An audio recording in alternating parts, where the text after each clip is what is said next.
in present in Chandigarh in the studio, and there are 6 other centers which are connected.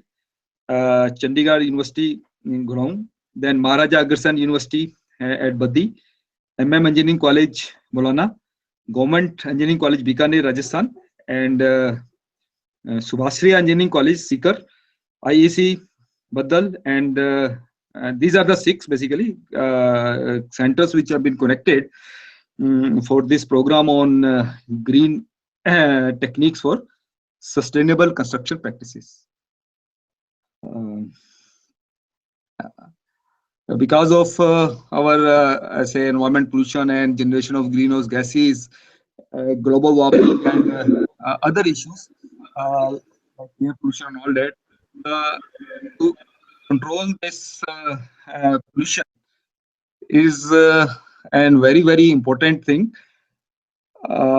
If you talk about the building sector, you see that in a building sector, directly or indirectly, the building sector is consuming about 40% of the energy, and this 40% energy is basically we are getting only based on this is the fossil fuel waste energy. So we want to take care of our this energy needs, and we the thing is that okay, we are thinking of ways how to reduce the utilization of energy in buildings and how to use the other alternative sources of energy which are not the fossil fuel based, apart from, and then all other activities which are again related, because indirectly means that okay, we are using some sort of materials which are which when produced they consumed a high amount of energy, and then we want to say reduce our wastage, maybe construction waste, maybe our say solid waste, maybe our water waste, etc.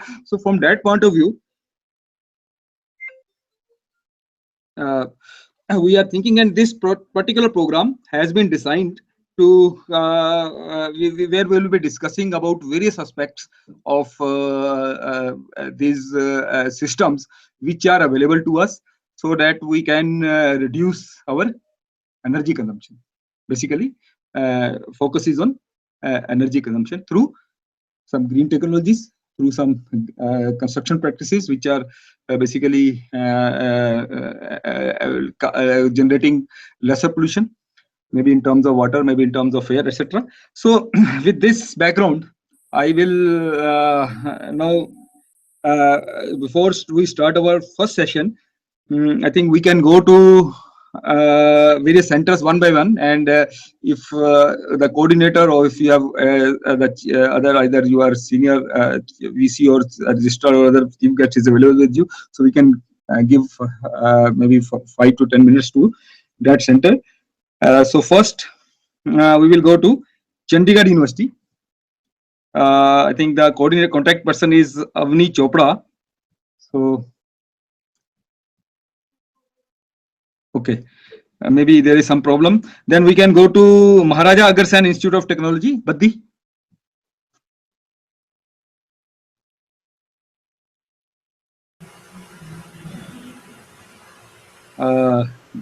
Good morning at MAIT Baddi.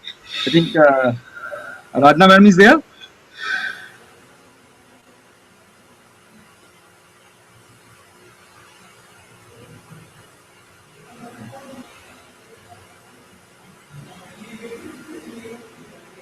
Himanshu. Hello, Himanshu.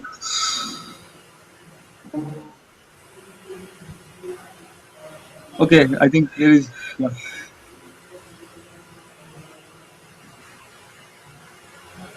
Agharsen.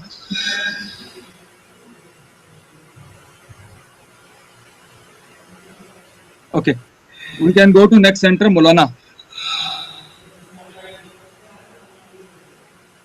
Molana is. Good morning. Yeah, you have how many participants in? Hello.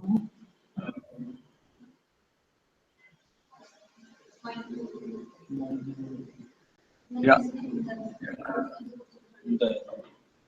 Hello. कौन? Ashish ji? Ashish ji? morning, sir. Good morning. Kindly go ahead.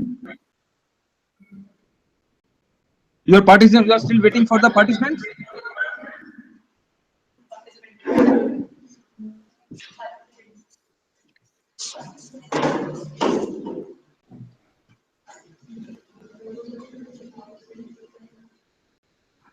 Yeah.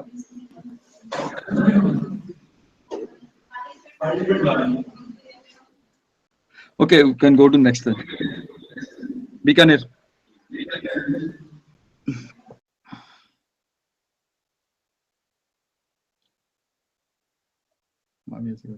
Hello. Government Engineering College, Bikaner. Dr. Praveen Rajpurohit.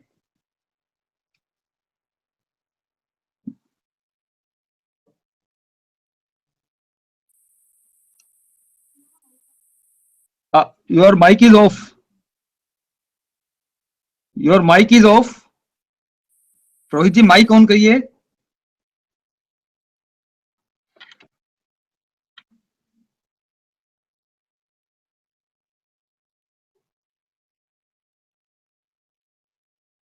Rohit ji mic on करना पड़ेगा.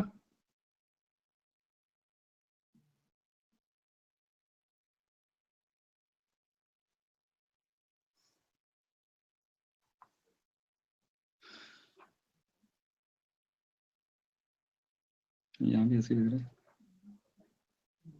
Yes, this is Visk. Huh? Okay, IIT Baddal, Devinder. IC Baddi, sir. IC Baddi. Okay. Yes. Devinder. Yes, sir. You can introduce your center and if any chief guest is there. Yes, sir. Yes.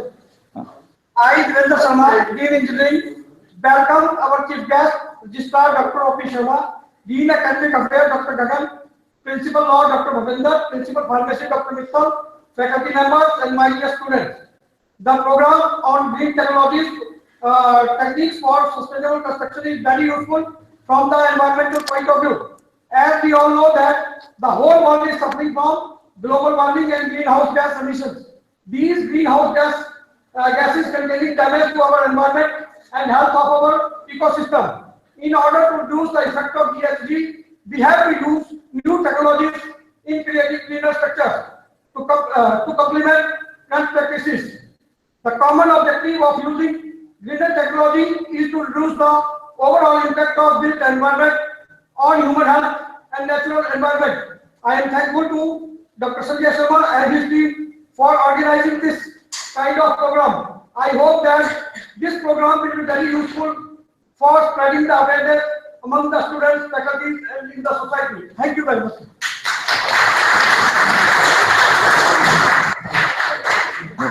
You have anybody else to speak from there? Devinder? Yes, sir. Anybody else from your side? No, sir. Okay, so I welcome your registrar for this inaugural session. And can we go back to some other thing? Yeah. Agar Sen?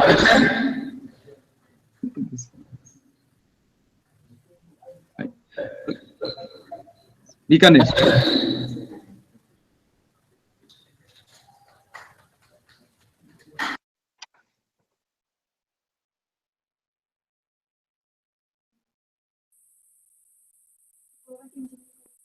Okay, Government Engineering College, Bikaner. Rajpurohit ji. या आपकी आवाज नहीं आ रही अभी भी. Mic on कीजिए अपना mic.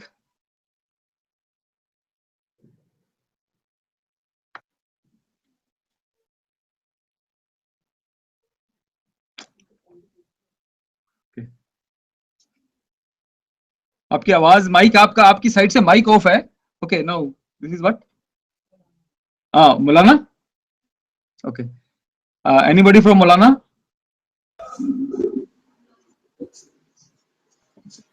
Hi, hello. Yes.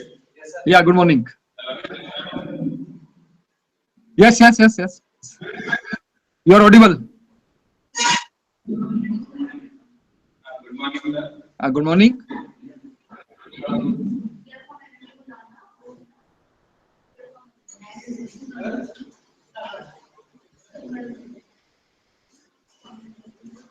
Sir, good morning. Yeah. Good morning. Sir, we are from MMU Mulana and we are very keen to attend this FDP. Okay, ma'am.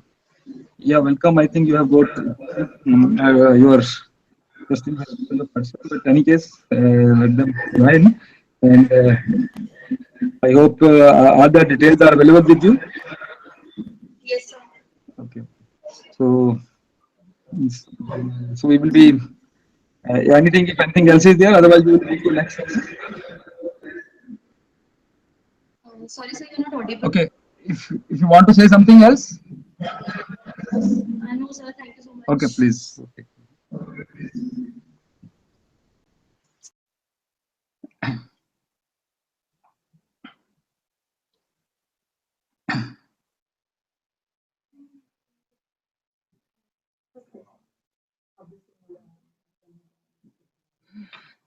We can then what to do? Break or maybe? Okay. Okay. Okay. So what we will do is we will break at the center and then reassemble at 11:15. So 11:15. So that we will start our first session by 11:15.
Hello.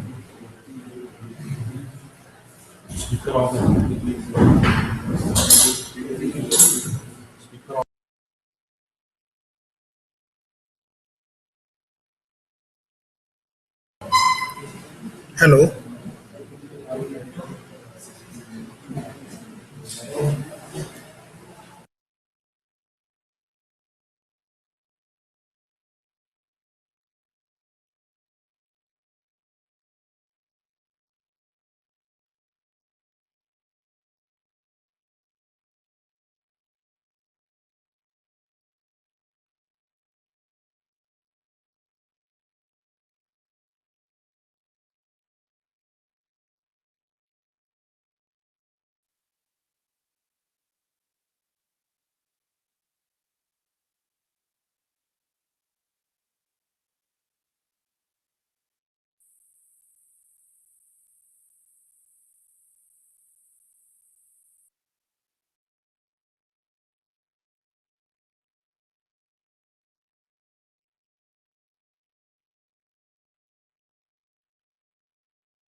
So welcome back.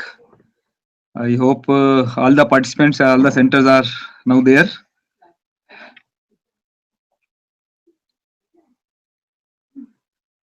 You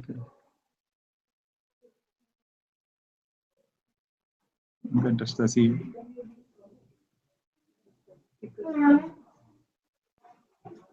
पांच छह तो हो गए।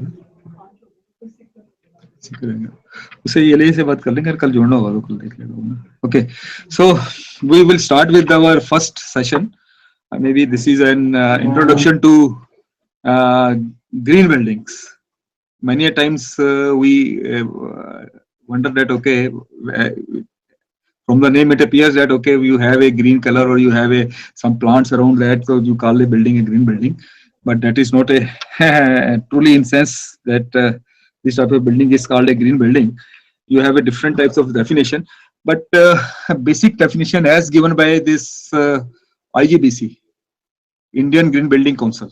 There are different agencies in India also, at the international level also, who are giving this rating for getting your building rated as green building, or so those they have given their definitions, and definition by IGBC says a green building is the one which uses less energy, less water, lesser natural resources, and creates less waste and is healthier for the people who are living there.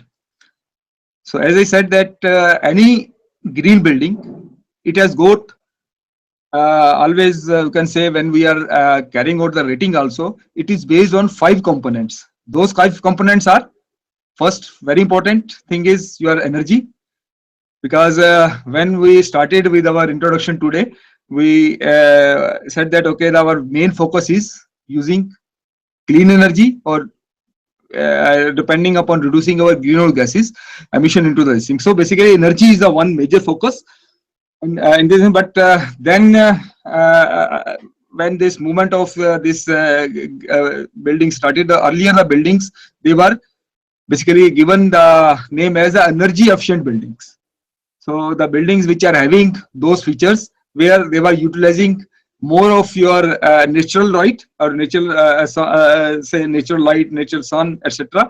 So, or say clean energy, which we call non-conventional source of energy. If it is using that, then we were calling it as a energy efficient building. But then with the passage of time, it was found that it is not only the energy, basically that direct energy usage which is responsible for greenhouse gases in the buildings, but when we are using the water also, we are generating waste, and water is a resource. Again, it is being when lifted or when otherwise getting treated for make it fit to as a drinking water. Again, lot of energy is being used there also. You can wonder at how much energy will be required to transfer from one place to another place. That also you have to think that their energy is required. So from that point of view, water is again an equally important component. And then the resources we are using. You can see that okay, we are manufacturing cement. In cement manufacturing, how much energy is generated, how much energy is used, how much pollution is being generated. So we have to think from that point of view also. That is why we included the natural resources also. And then focus is creating lesser waste, because more the waste we generate, more energy will be required to dispose it off. Some way we are utilizing our resources to dispose of the waste also. So that is a major. So our focus will be on generation of lesser amount of waste. And then why we are doing is so basically to create a very healthy, comfortable environment for the people who are living there. So when we say these needs into our this thing, so we will say that the 5 things are site selection or building envelope, because how you orient your building. Because if it is you want to get the sun energy, or if you want to reduce the entry of your sun, depending upon in which climate zone we are located. When we are studying the ECBC this thing, so there you will find that climate zone is important. That okay, which is this climate zone in where northern part is. This is a, how many climate zones are there?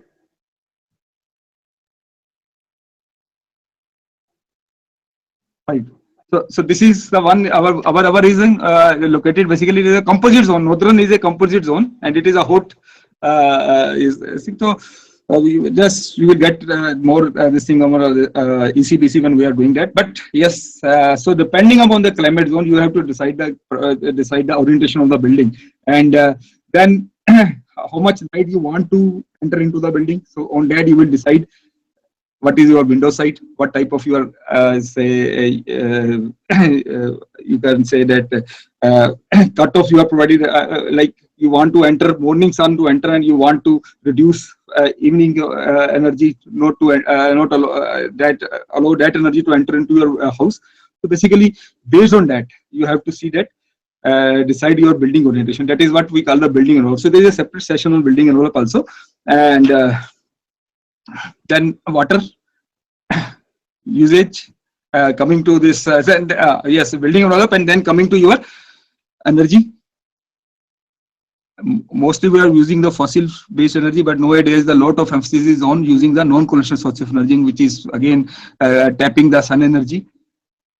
And you have basically many systems available to you. One of the common things is the photovoltaic cells, which are being installed. We have in our building also, we have installed them. So that is that so sun energy is being utilized to produce the electricity, and that there are many buildings now which we call them the zero energy building or net positive energy buildings. Because what you will do is that when you have installed anything, so you are utilizing your that energy, whatever you are generating, and then your generated electricity, it can be given to the main grid also sometimes. So so that means your house become the net positive energy house also. So there are things, many researchers are working in this direction. We are trying to create a sort of a building which is net positive energy building. Then water. So that is that whatever the water is there, use lesser amount of water, use water in a efficient way, so that water conservation and lesser amount of wastewater is generated. So from that point of view, your water efficiency, that means your building envelope. Second is your energy efficiency, and third is your water efficiency. And finally, when we say that healthier environment means that indoor air quality. So these are the 5 components on which any green building will be rated. And under that you have different criteria. So there are different definitions, like Environment Protection Agency of USA. It is given as a green building is also known as a sustainable building. It is a structure that is designed, built, renovated, operated, or reused in an ecological and resource efficient manner. Okay. Again, the purpose is same. You are protecting occupant health, improving employer productivity, and using energy, water, and other sources in a more efficient way. So any building that incorporates design features, construction practices, its operation and maintenance practices in such a way that significantly will reduce or eliminate the negative impact of development on the environment and occupants will be defined as a green building. So that is what I said. It addresses energy efficiency, it addresses your greenhouse gas emission, water conservation, waste avoidance, reuse, recycling, pollution prevention, enhanced biodiversity, reduced nature resources consumption, and healthier environment. So all those aspects are we are looking, and any building can be basically treated as a green building. It can be your own house, it can be your office building, it can be your school also, it can be your industry building, it can be hospital, or it can be a commercial building also. So it is not that okay we can go for, and with little bit say changes and all that. So IGBC and all that, they have come out with rating system for all the different types of buildings depending upon their some changes in all that. But main criteria are same. And that is what in your mind will come that okay, why we should go for a green building. It is when you are having any sort of a new technology, there is a lot of say opposition or some say not opposition writing, maybe some reservation about using of that technology, whether how durable it is, the durability point of comes, then how expensive. That is one of the more important things in our cases, that when we are constructing a house, so we will definitely look into how much money we have after disposal and how much money we have. So basically that is what we have to see, that economically from point of view, yes, whether it is feasible or not. But then whatever we are, maybe yes, initially construction of a green building is a little bit costly, but what happens that after 3 or 4 years, your that money gets back, and then you become the positive side, because you are if you say you have spent about say 10 lakhs extra in a building, so 3-4 years through use of your lesser use of your energy, lesser use of your water, lesser use of some other indirect expenses, what happens that that 10 lakh gets recovered, and afterwards you are a gainer actually. So so indirect benefits, you are getting enhanced air quality, excellent daylighting, improved health and well-being of the occupants, conservation of your national resources, and enhanced marketability for the project. What do you mean by enhanced marketability of the project? Is yes, I think if you may be seeing in your nearby whenever the these builders are selling the houses, so they are saying this thing, okay, our is a green rated building. This is so that is an added attraction to the buyer also. Okay, this on. So depending upon all these features which we discussed, is the main basically features or main components of any green building will be its site selection, or maybe what we can is a building envelope, its energy efficiency, water efficiency, material efficiency, and indoor air quality. Yeah, these are the 5 major components on which I think whenever we are discussing in our subsequent lectures, you will find that they will be focused on this particular aspect only. So under site selection, like while going for rating, what are the criteria, then how basically we are having this building orientation and all that on what I was saying. So that is will be discussed by some architect or some other things. Then energy efficiency, we will be having this discussing ECDC code. Water efficiency, again we have some what are the things through which we can achieve water conservation and better utilization of water and lesser wastage of water. Material efficiency, your green materials, what we call is where we are using less energy in producing those materials, we are using less amount of water, and where we are generating lesser amount of air pollution while generating those or manufacturing those materials. So those are the things we are looking for. So when we say site usage, this is minimization of land used for the building, its location near public transport system, erosion prevention, and other techniques that reduce the impact on the surrounding land. We are trying while carrying out a proper selection of a building is causing minimum disturbance to the natural surroundings around. Like you must have seen that, okay, what has happened in Chennai last year. You know, lot of floods, they were there. What was the reason? The reason was that, okay, they have basically constructed their most of the say colonies, they have come in the catchment area of one particular say water stream, and when so much of rainfall was there, so water started and it entered into houses and all that, because it was not having any. So that's what it means, that we are having that sort of a system where we are selecting in a building site in such a way that we are causing minimum disturbance to the natural surroundings. Nearness to public transport system. Why it is important? Because if it is located far off, then naturally you will taking lot of fuel will be consumed.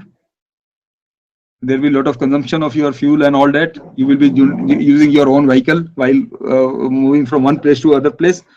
So, and another thing, when we were discussing about, say, environmental impacts assessment of racing. So there you will find that these features are again coming there, when giving a clearance to any site for its construction or for some other development activity. We have to see that, okay, how much this particular aspects is again very important.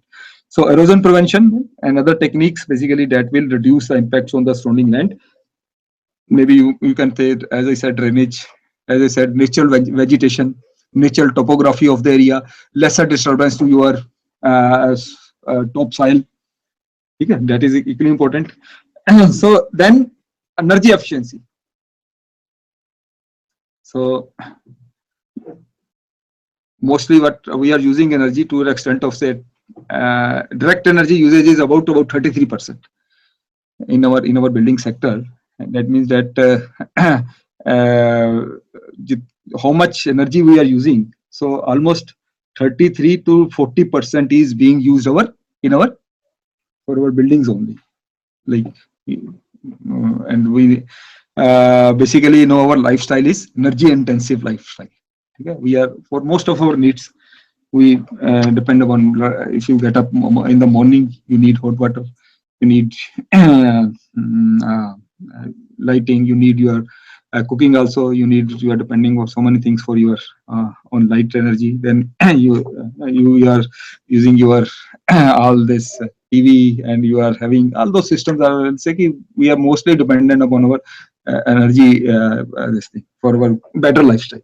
So we have to see that, okay, how these particular aspects is taken care, how we can achieve energy efficiency by conserving the energy and by producing the energy through cleaner system, right? Like non-conventional sources of energy. Photovoltaic cells is one example, but there may be you have installed the solar heater system also. So that way you have to see that, and then inside also, when you are having this, we are using a lot of lights and all that also. Maybe how to reduce the use of light, and then energy efficiency. We have the energy efficient lighting system, like your LED lights or your CFL lights, etc. So they are the one, basically they are using this. So basically, yes, how we are using energy and in what way that conservation can be achieved, and in what way we can produce our own energy. So that is more very, very important. Then your water efficiency. You must have seen in your hostels also, in our there also, you can see if you go to airports and many areas. So you have that nowadays sensor sensitive your taps and all that. So earlier, I think, if tap is running means water is going waste. But no, if you have a sensor sensitive tap, you go put your hands, water will run for 1 minute or say 2 minutes, and then it will stop automatically. So that sort of innovations are required to be done for your taking care of your this thing.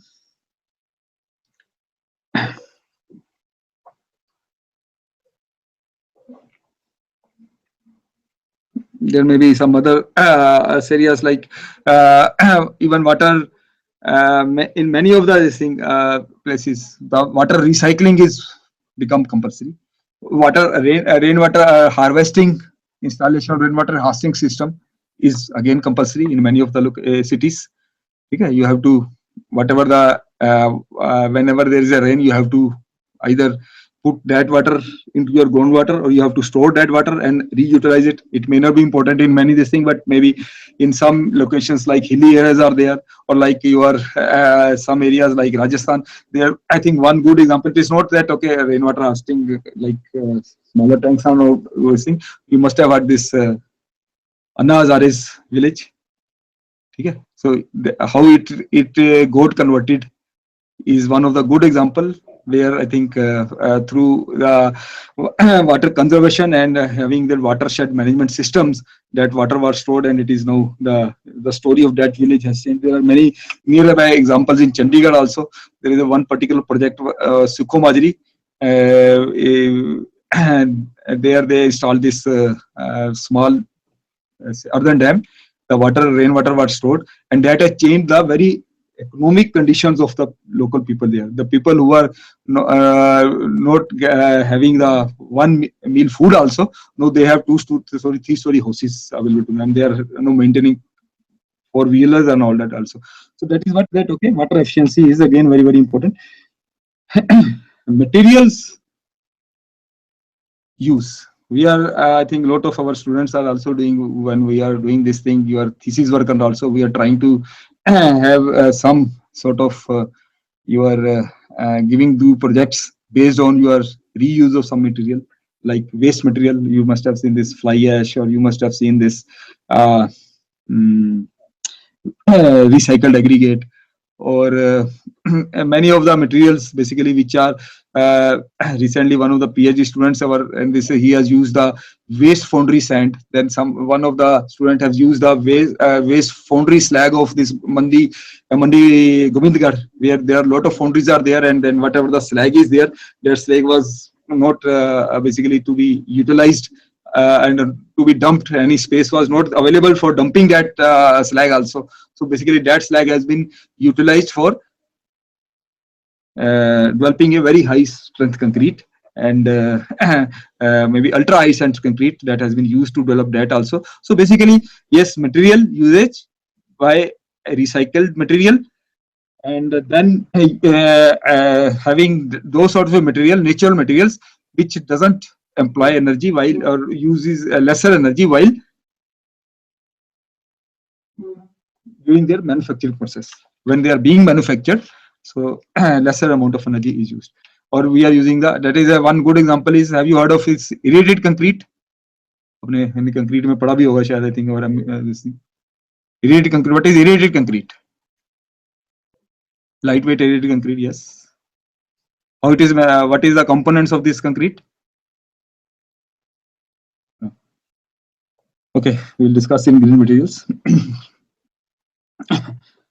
But you have studied your concrete technology last year, no? उसमें नहीं पढ़ा? Okay. Indoor air quality, environment quality. So one of the important thing is having good natural ventilation, so that you use lesser of your what you call is your ACs. Natural, your wind flow is there, and there are many systems available to you, like what we call is this HVAC systems, which will which you can use for your ventilation and heating, ventilation, and your cooling systems. So maybe depending upon the locality, there are so many techniques. So there, I think we are having one particular session also. What are the those heating ventilation techniques are available to us, and that is those with your indoor air quality. So daylighting, good ventilation, and another component is use of non-toxic material. What is these non-toxic materials? When you give a I think brush paint in your any building and any say maybe anywhere, so you get a very peculiar type of a smell. So why this smell is there? Because to make it easier to apply, they are adding some sort of a chemicals which are otherwise highly toxic. So in other countries, this particular use of this what we call the volatile organic content, their this use of that particular thing is banned. Basically, it is zero this thing. But India I think for the time being, the maximum limit is 50%. Like, so basically, yes, because of that, so basically if you are using the non-toxic materials in your building, so they have added that in rating system, you get extra points. So this I will be just going through quickly, because site selection and all that is maybe this we'll be discussing in your building envelope and all that also. But so once we say that, okay, while carrying out the site selection, the important things we are looking is, first, have a good location. Then how to place the building at that site, its orientation, building shape, and then amount of the ground disturbed during construction, and types of surfaces that will remain when construction is finished. So these are the 4 or 5 things while selecting a site or while rating a building. I think they will become important. If you are going as a, say, auditor or as a building person, get your building rated, do carry out a rating of any building. So what you will look is, okay, its location, its placement of the site depending upon the climate conditions. Its building shape is, again, it depends upon your sun path and all that. And as I said earlier, amount of the ground disturbed during construction, and types of surfaces that will remain when construction is finished. So the basic thing is that, okay, we want to enhance the overall quality of the life by providing amenities within and closer to the site. So that is what. Second thing is that we select the site near to the transport system, and in multi-story dwelling units provide sitting area and toilets in common area and toilets within the campus only, so that whatever the waste is generated is easily. Then second thing is we are looking for is the natural topography or the landscape. So minimum disturbance to the natural landscape, natural topography of the area. So we have the design carry out the design the building in such a way that, okay, it is fulfilling that particular criteria, so that minimum your footprints are generated. Then we have to consider by retaining the natural landscapes in that particular site to the extent it's possible. And we will like to have that fully grown trees, avoid destruction, and avoid developing paved surfaces on the a site as much as possible, because most of the places you have basically what we do is, when we construct a building, we provide the paved surfaces, and that paving basically, whenever the rainfall is there, so it will cause a lot of flooding. That thing is also one of the major contribution, like in you get in your cities and all that. If 1 hour or that rainfall is there, so immediately you get your water stagnation up to, say, your knee height. So the reason is that, okay, yes, every area has been paved, and that again indirectly what it's doing is, it is depleting your groundwater table also. Groundwater table is going at a very faster rate. In 1990, we constructed this, I think you are aware, artificial recharge near our gates, recharge vents. So we started this work in 1990 actually. When we carried out the initial survey here, the water table available was at about 10 feet. And then in 2000, somehow at that time we could not go ahead with the construction of the artificial groundwater recharge system. So in 2000, we again got some fund from the government, and we started the construction, and we carried out the groundwater survey again. It was found that the groundwater was, after 10 years, was at 80 meter down. So that means you can see that how much from 10 to 80, 70 meters, 7 meter per year. It is a very, very alarming situation. So, so this is again because of this purpose only, because again at that time, this building was not there, only one building was there, the main building. All these buildings came afterwards, this thing. So, and this area was got covered, otherwise it is most of the area was green. And that is what it happened, that, okay, that your seepage stopped and all that. So that is what basically that we are looking for, this thing. Then heat island effects on the roof. So you see that, okay, when there is a developed area and when there is an undeveloped area, lot of heating difference is there.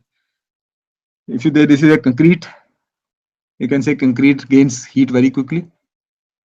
You have your other houses. If it is made of mud and all that, you will find that inside the temperature will be very lot of a difference will be there in your inside and outside temperature. But if it's a concrete structure, it gains heat. And same thing, you have made a paved area. If you when you walk, I think in our this outside also during the summer month, I don't think it is like when I have felt that okay, it is so pinching to your eyes that you can't walk. So heat, light, and effects, we have to see that how we can reduce by using appropriate type of material. So there are reflective coatings are available. If you apply them, those coatings, so what they is they don't absorb the energy, and then that they can be applied on your roof surface, rooftop, or any other area. Then provide vegetation near your exposed areas, whatever the exposed areas are there.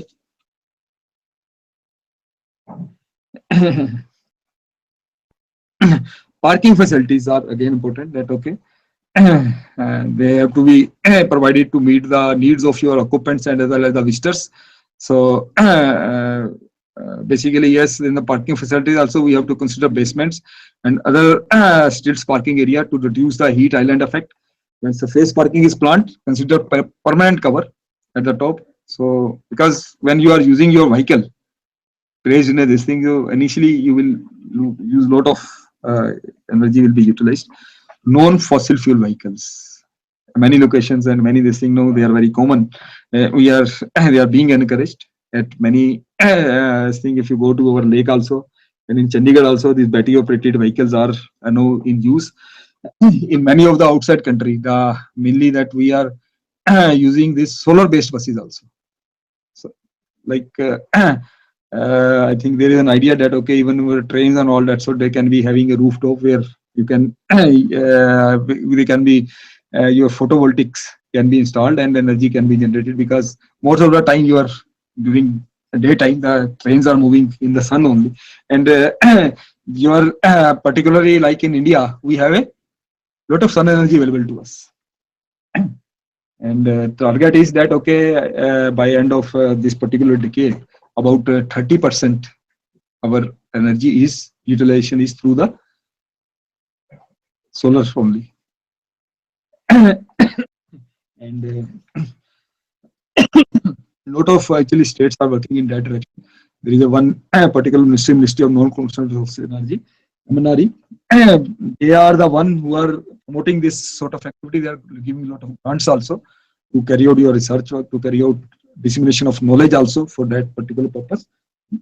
So, and you see that okay, one of the things, the major problem, you have lot of solar energy available to us. We are basically having we have installed those solar panels at our locations also. But what is the main problem with your solar energy is that okay, yes, it is being generated, but main problem is that you cannot store it. Okay, you just okay, we have to give it the in the grid also. So means that okay, we don't have that sort of facilities available to us where we can store it and then use it as and when need is there. That sort of a thing is not there. Recently we had one say international conference and we came across one particular technology from Thailand. So they have a storage capacity like which can store the solar energy up to 200 days. And think of basically that sort of a this thing. It was a system like if you are located in a very far off, like your Leh or your Port Blair or some other remote areas where the energy otherwise it is the energy they are generated is again they are using is diesel only.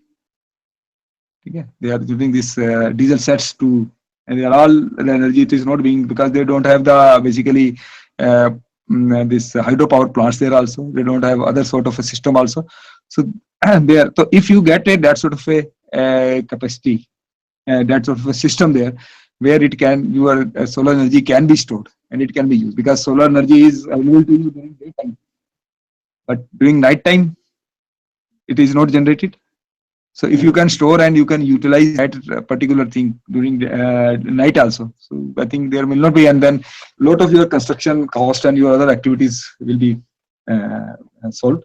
And then we are talking about green vehicles, and that is what we found, that there, like your most of the cities are getting the smoke and air pollution, and your PM 2.5 is beyond permissible limits. They are about 500 or 600 times more the permissible limits.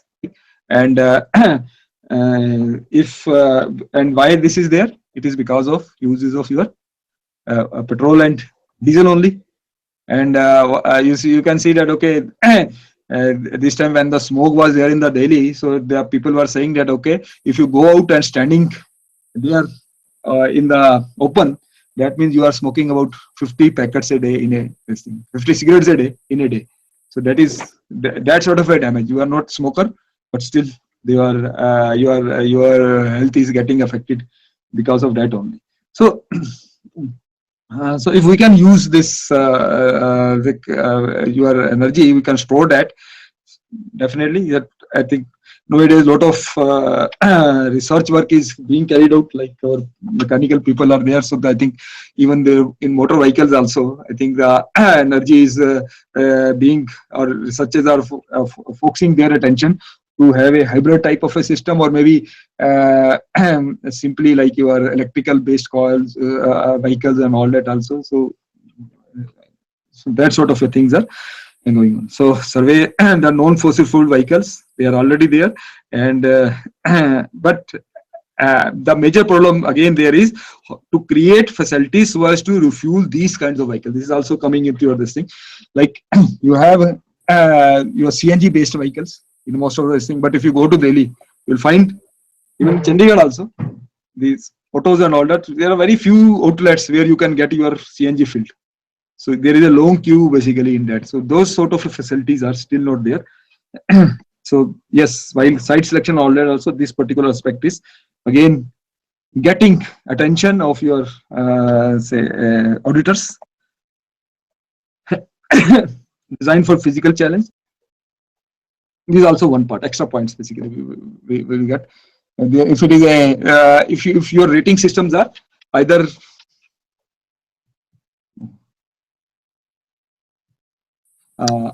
if you call your rating system, they are either 100-point based or 59-point based. There are two type of systems which are prevalent. Either you are giving the gold, platinum rating, or you are giving the 5-star, 2-star, 3-star rating, like that. So depending upon which basically rating system you have adopted for your building. So and these sort of things like physical challenge also. So you get the extra 2 points basically. Sometimes in your this thing that is inbuilt, you get the extra points for this purpose.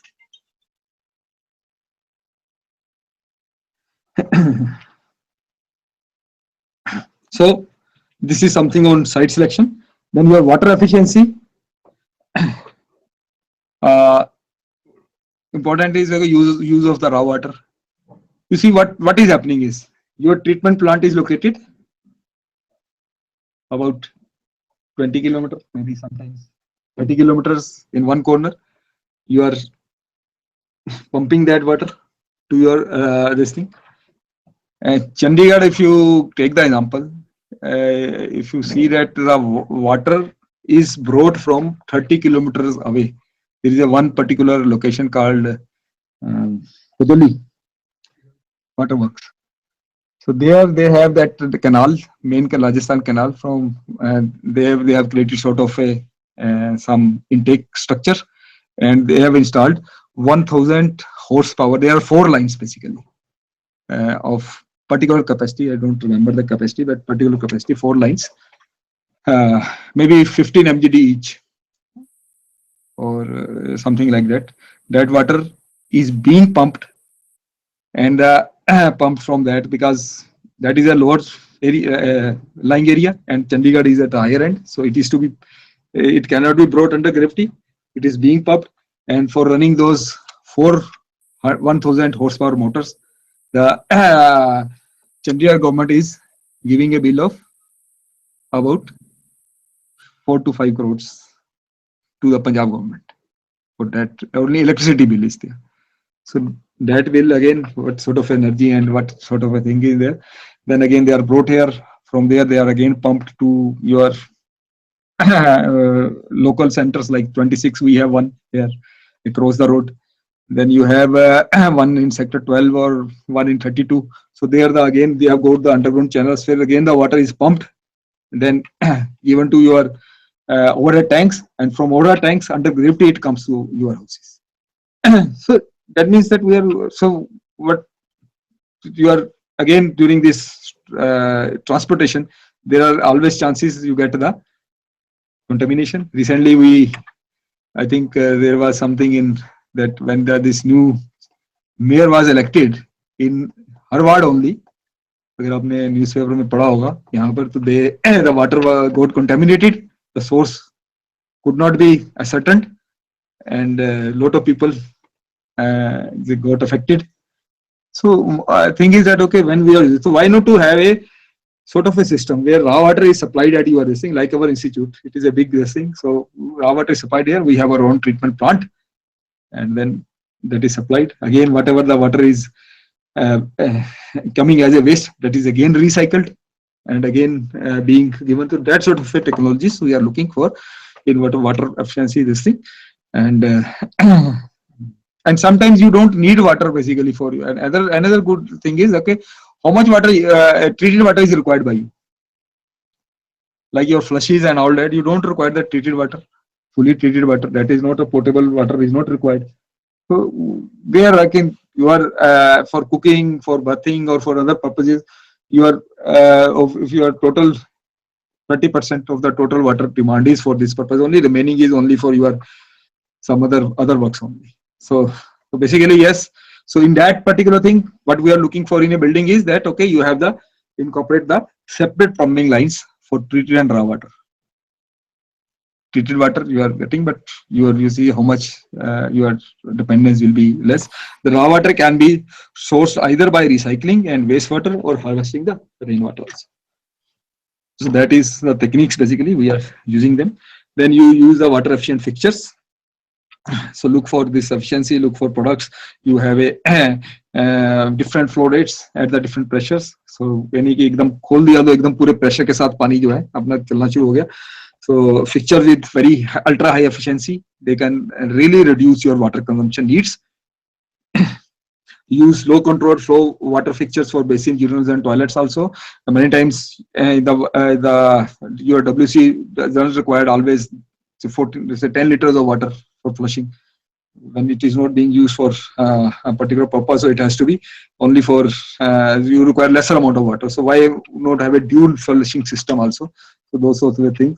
Then use the low flushing capacity systems for your urinals, and dry urinals are also there. I think if you go to even our also, we have installed there. No, we have not installed. We have put that water efficient system only. But yes, there are the systems where you don't need the water. Only thing is that okay, there are the cartridges are there. That, and then there is a particular green type of material you must have seen that is placed in the thing and urinal ports, and it soaks all the material, and the cartridge basically which is there, which is a replaceable type of a thing. It can be replaced after 3 months or after 2 months, but depending upon its use and all that also, and no water is required basically. I think you are seeing that okay, the government is talking about this in trains also. They are talking about bio toilets. You have basically those toilets in your aeroplanes. Okay, what happens in aeroplanes is, okay, they are the one particular this thing is, and so those sort of because you see that lot of when we are talking about Swachh Bharat and all that, उसमें आपकी कितनी हो जाती है सारी जो है कि railway line के across lot of this thing is there. So basically you have to, when we will be using this bio toilets, so all those things will be avoided. And then installing the composting toilets. There is one particular country in Europe. They have all your dry latrines. They don't use water at all. Whatever your waste is generated, they have got the two pit system that in one after 6 months for 6 months it is decomposed, removed as a manure, and then other one is used. So frankly speaking, there is nothing like they are not using water at all for their purposes. So how much water is being saved there? So that is why there are composting toilets are available to you. Use of aeration water taps, and then use of recirculation for centralized hot water distribution. ठीक है, ये आपका dry का वो कर रहे थे. This is your waterless urinal. Here you have a sealant liquid here, and which absorbs all your you can say nutrients, basically whatever the waste foul producing materials are there, and then after passing through that sealant, they are retained here, like it is a RO system only, like if you are using this thing, so they are retained this thing on that filter, and the water which is free of those harmful things is taken out through the drain. This is a composting toilet. It doesn't require water at all. So it is a sewage system or septic tank used to receive, contain, and compost human waste via aerobic biodegradation. It is consumptive water uses, otherwise used for your flushing. It provides release of potentially pathogenic materials into environment and also conserves useful nutrients for fertilizing home gardens. Okay, and then you have to provide the rainwater harvesting system also. So many of the state governments or many of these things, they have made it compulsory. If your roof area is or your plot size area is more than this, you have to go for rainwater harvesting system. In Chandigarh, if your house is located in say more than 500 square yard area, like then you have to install groundwater recharge system into your system. And many times what the people do is they take the rainwater, make a pit there, and put that water into that pit. No doubt it goes into the ground, but when there is a heavy rainfall and this thing, so depending upon your soil quality, because Chandigarh you will find that soil, if you there is a clay, almost pure clay basically, at about 4 to 5 meter depth. So because when the clay is there, the water cannot go there, so it remains there stagnant. It is causing a lot of problem to the building structures also, because building foundations are getting affected, and at the same time causing the seepage also through your groundwater. So that problem is there. So basically you have to see that, okay, whenever you are installing any sort of a rainwater harvesting system, it is to be done in a very scientific way after carrying out proper study and all that. Because when carrying out the groundwater, okay, if you are storing water for your further needs, good. But if you are like Chandigarh and there, we don't need to store. We have to basically, our main focus is on recharging the groundwater. So there, I think it has to be taken to the groundwater strata, where the aquifer is there. Only then I think it is successful. Otherwise, it is not successful.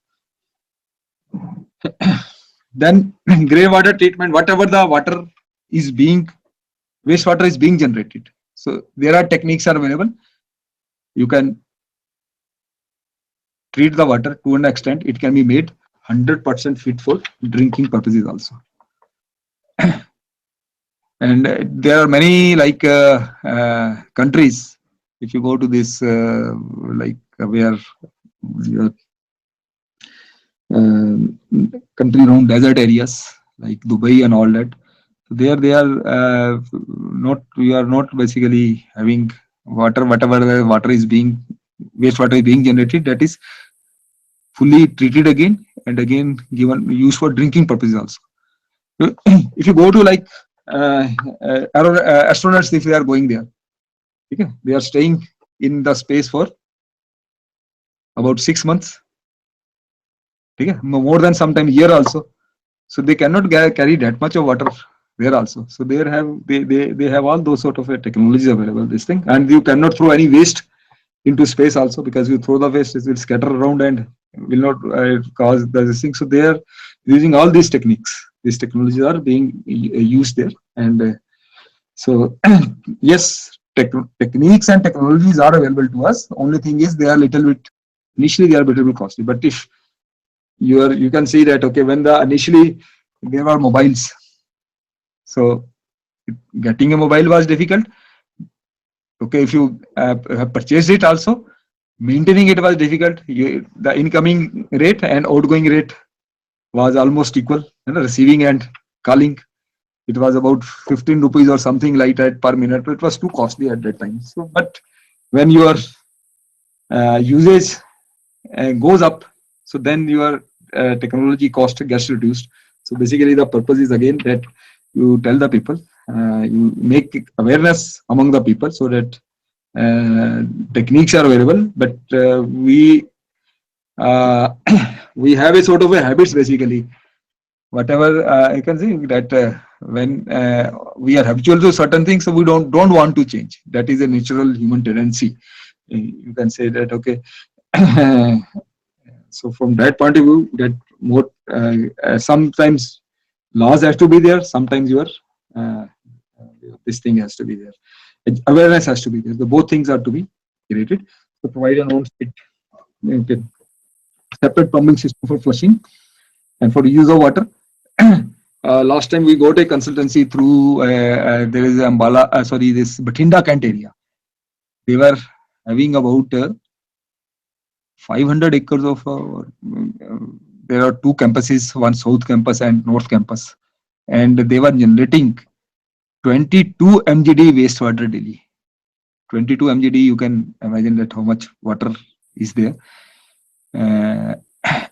and no doubt they were having the treatment facilities, but nearby after treating it, it was a problem where to throw that treated water, because there was no natural stream going down there. There was a highway which is on the basically having a higher elevation around the building, around there, this thing. So water after treatment difficult to difficult to basically dispose of. So then I think it was not a consultancy we carried out in a way that, okay, we suggested them techniques, but yes, we studied their system and we suggested them what are the alternative ways to utilize this thing. So we found that they were having a golf link. So we found out what is the area of the golf, that particular golf liquided, golfing liquidity in how much area, so how much water can be, depending upon its soil condition, or how much water can be utilized by that golfing for greening and all that. Then there were some plants or other green area was there, so how much water is required by them, and remaining water we all them, okay, you create a sort of a lake, and then and that lake is to be can be used for a recreational purposes, install a fountain and all that, also the people can be this thing. And then whatever the water is left, that you have a dual pumping system, plumbing system, and that water can be basically given to your WC systems. So that way the whole water balancing was carried out, and they were given I don't know whether they have, but they must have carried out something, because their CEO was very much keen to have that sort of a system in this thing. So they must have done something. So, but that is what you have to think of, various ways and all that also. Landscaping techniques also, that's you have to like this thing, like in which area you are located. If you are located in an area where water availability is low, like you can say one example is your country like Israel. So you say they have a very good efficient water management system. They don't have water, but their irrigation output is one of the highest.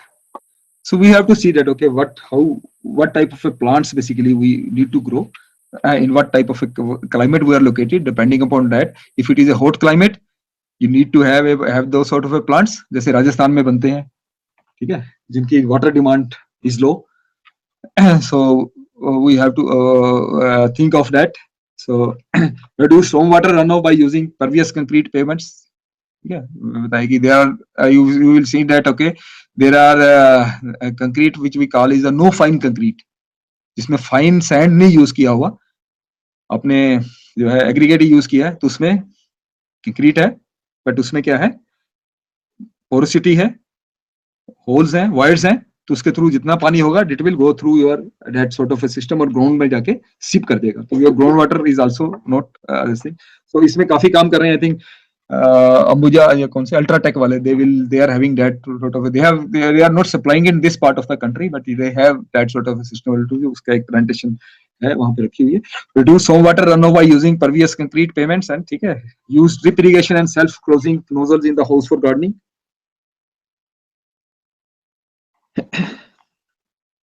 use raw water or recycled grey water for your gardening and use compost and mulches.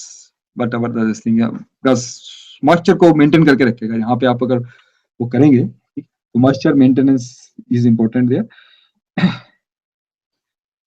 irrigation water, provide your sort of a sub irrigation system, your use drip irrigation system or use your other thing, then have a proper metering system. We are supplying free water at each and every place. So if you are provided water at a cost, then I think you will use the water in an efficient way. So yes, we have to see that. So about जो आपका rating system कहता है, अगर आप if you want to, because rating system में क्या है कि हम क्या करेंगे, जैसे ये हमारा साइट सिलेक्शन में आ गया, साइट सिलेक्शन में हमने पॉइंट डिस्कस किया, तो each point carries there if 100 point scale, तो जो साइट सिलेक्शन है it will have about 15 points. उसके अंदर जो मैंने कहा कि हाँ कि ये नियर टू पब्लिक एरिया है या फिर इसमें जो और पॉइंट्स हैं जो डिस्कस किए, तो दे आर कैरिंग 1 और 2 पॉइंट्स. तो आपने हर चीज में पॉइंट स्कोर करने हैं.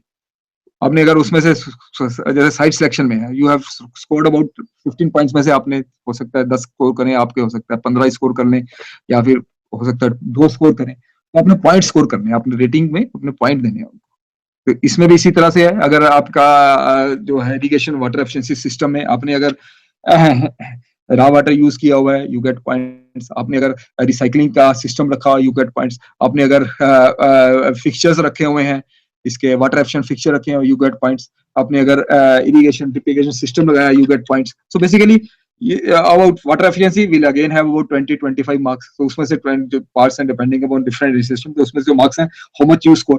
तो ultimately ये सारे ऐड होते जाएंगे. ऐड होने के बाद it may happen यार, तो कि you are आपने इतनी बढ़िया अपना प्रोजेक्ट बनाया है, उसमें आपको 100 पॉइंट स्केल में आपको 90 मिल गए, you get a 5-star rating.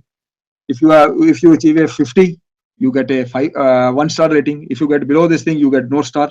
So that way basically system को ये डिसाइड करता है. तो basically these are the basically nothing but points for the this thing. लेकिन जब रेटिंग सिस्टम डिस्कस करेंगे तो इसमें आपका जाएगा. तो energy efficiency, the things we are using is your CFS or your LED light systems, because their energy consumption is too less. Like the 6 watt का जो आपका LED light है, it is giving you more this what you call is the luminosity as compared to 100 watt or your again what you call is your earlier bulbs. So government of India ने काफी free भी लोगों को दिया, reduced cost पे भी दिया है. Advantage is that okay, the government is claiming basically उसमें क्या कर रही है, there is a one thing madam will take that carbon credits. So carbon credits में इस चीज को claim कर रहा है, किया जा रहा है. There is a one trading system or related carbon credits में, उसमें आपको जो है whatever the energy you are saving, that means you are reducing so much of carbon dioxide going into the air, or then you can get your reduction certificate for that. This is some sort of a arrangement between developing countries. So but they are using energy, and so how much we are saving, you can sell our carbon to them, they can purchase, because they cannot reduce beyond a particular limit. So already वो developed stage के बाद इतना produce कर रहे हैं carbon dioxide, उसको reduce नहीं कर सकते. लेकिन हमें वो टेक्नोलॉजी देके, या हम अगर टेक्नोलॉजी डेवलप करते हैं, उसको कम करते हैं, तो उसको क्या किया जा सकता है, हमने जो सेव कर लिया या है ना, हाँ, तो उसमें ऑफसेटिंग के बाद उसको जो है we can sell them also. It is just like आप एक शेयर की तरह हो गया. आपने कहा कि आपने 100 कार्बन बचा लिए, तो देयर इज वन यूरोपन में, उसमें आप उसको यूरोपन सिस्टम है या फिर आपका जो भी है, उनको आप बेच सकते हैं. शेयर्स आपके पास रख भी सकते हैं, उनको कभी भी बेच सकते हैं. जैसे आपका ये मेट्रो प्रोजेक्ट है दिल्ली का, ठीक है, it is again a green project, because by having this metro, कितनी बसेस रोड में आने में कितने लोगों ने यूज किया, कितने उसकी कम्युनिकेशन में कितनी बसेस बची, ठीक है, और कितने कार्बन डाइऑक्साइड रिड्यूस हुई, उसको क्लेम किया गया वहां के थ्रू जो है उसमें। एंड अभी आपके जो सिस्टम में आपने देखा कि हाँ देखिए उसमें जितने भी आपके ये स्टेशन हैं मेट्रो के, they are all having based on solar power only, जितनी उनकी एनर्जी नीड्स वगैरह है उसके ऊपर ही नए जो बन रहे हैं सारे के सारे वो सब सोलर एनर्जी बेस्ड है, उनके साथ ही उनकी वो चल रही है। Refrigerants used in heating, ventilation, air conditioning equipment and unitary air conditioning installed must be CFC free. Energy performance, because इसमें आप दोबारा ज्यादा करेंगे, सारी में करेंगे बेसिकली क्या ECDC का जब आप करेंगे तो you will find that okay what we are doing is like when we are considering the energy efficiency, that means we have to take into consideration your building orientation, building envelope system, lighting and other equipment also. We have to see that what are the materials equipment available which are energy efficient materials, they perform better. Then decision making with respect to selection of materials can be based on life cycle assessment also, and then determine the applications where automatic controls can be used in lighting. Like अगर आपने enter किया, ठीक है, अपने उसमें, तो आप automatically आपकी लाइट जल गई, ठीक है, जब आप बाहर आ गए सेंसर्स लगे हुए हैं तो लाइट बंद होगी। बिकॉज मेनी टाइम्स जनरली अगर पब्लिक स्पेस है ऐसा है तो हम ऐसा नहीं करते कि लाइट में बंद करके जाएंगे। इवन अपने क्लासरूम में आप देख लेना, शायद हो सकता है ना पंखे चल रहे हैं, चलते चले जाओगे आप। तो that sort of a system basically अगर हमारा ऑटोमेटिक सिस्टम रहे तो दिस इज अगेन है मीन्स रिक्वायरमेंट रेटिंग की एक ये भी रिक्वायरमेंट है, उसमें आप इसको कंसिडर कर सकते हैं। मीटरिंग जितना आप अगर फ्री देंगे या कैसे करेंगे, आप मीटरिंग कर सकते हैं अलग से। अगर आप देखेंगे कि you can do one thing for your ACs, you can do the metering for your other system, you can carry out the metering, separate metering also, and then you can see that how energy, if you run your AC say at 25 degrees centigrade in your this thing homes as compared to 18 degree, because you don't need 18 degree basically, so ना इतना cool करके क्या करना, so have a comfortable temperature, so उसमें आप metering में आप उसमें आप एनर्जी बचा सकते हैं। ठीक है, these are the employees available, appliances are there, so you can go energy old one or energy one. There are certain systems. I was going through one this thing. So there is a Japanese. They have developed a washing machine which doesn't use water at all. ठीक है, water उसमें use ही नहीं होता है. So without using that water also, that can be because why it is water is not what they are using it. They are using some because soap आप जब use करते हैं तो soap में क्या होता है? There are alkaline मैल जो आपकी होती है, अगर आप उसको कहेंगे जो गंदा हुआ या काला जो मैल है उसको निकालने के लिए क्या करते हैं, अल्कलाइंस यूज करते हैं। तो उन्होंने अंदर जो है ना उसमें ऐसे सिस्टम ही डाल दिए जो कि उसको रब करके अल्कलाइंस डाल दिए जो कि वेस्ट नहीं जाते और उसको अल्कलाइंस के थ्रू आप जो है ना उसको क्लीन कर देते हैं, तो पानी की जरूरत नहीं पड़ती। तो इस तरह की शायद टेक्निक्स और टेक्नोलॉजीज हैं available, they are there. Solar water heating system, yes you can install load. अभी तो वो नहीं दे रहा, जब शुरू किया गया था lot of subsidy was being given for this purpose also, कि अगर आप सोलर वाटर हीटिंग सिस्टम लगाते हैं तो आपको मनी मिलता है and you can install it and run it. Solar photovoltaic power systems also, ठीक है। अब मैं जैसे आपको प्रेजेंटेशन की बात कर रहा था, I am talking about your this thing. So now thing is okay, one of you can student can take basically one on site selection, one of building and develop, ठीक है, one on your solar photovoltaic systems in detail, someone on your others, one water harvesting, someone on your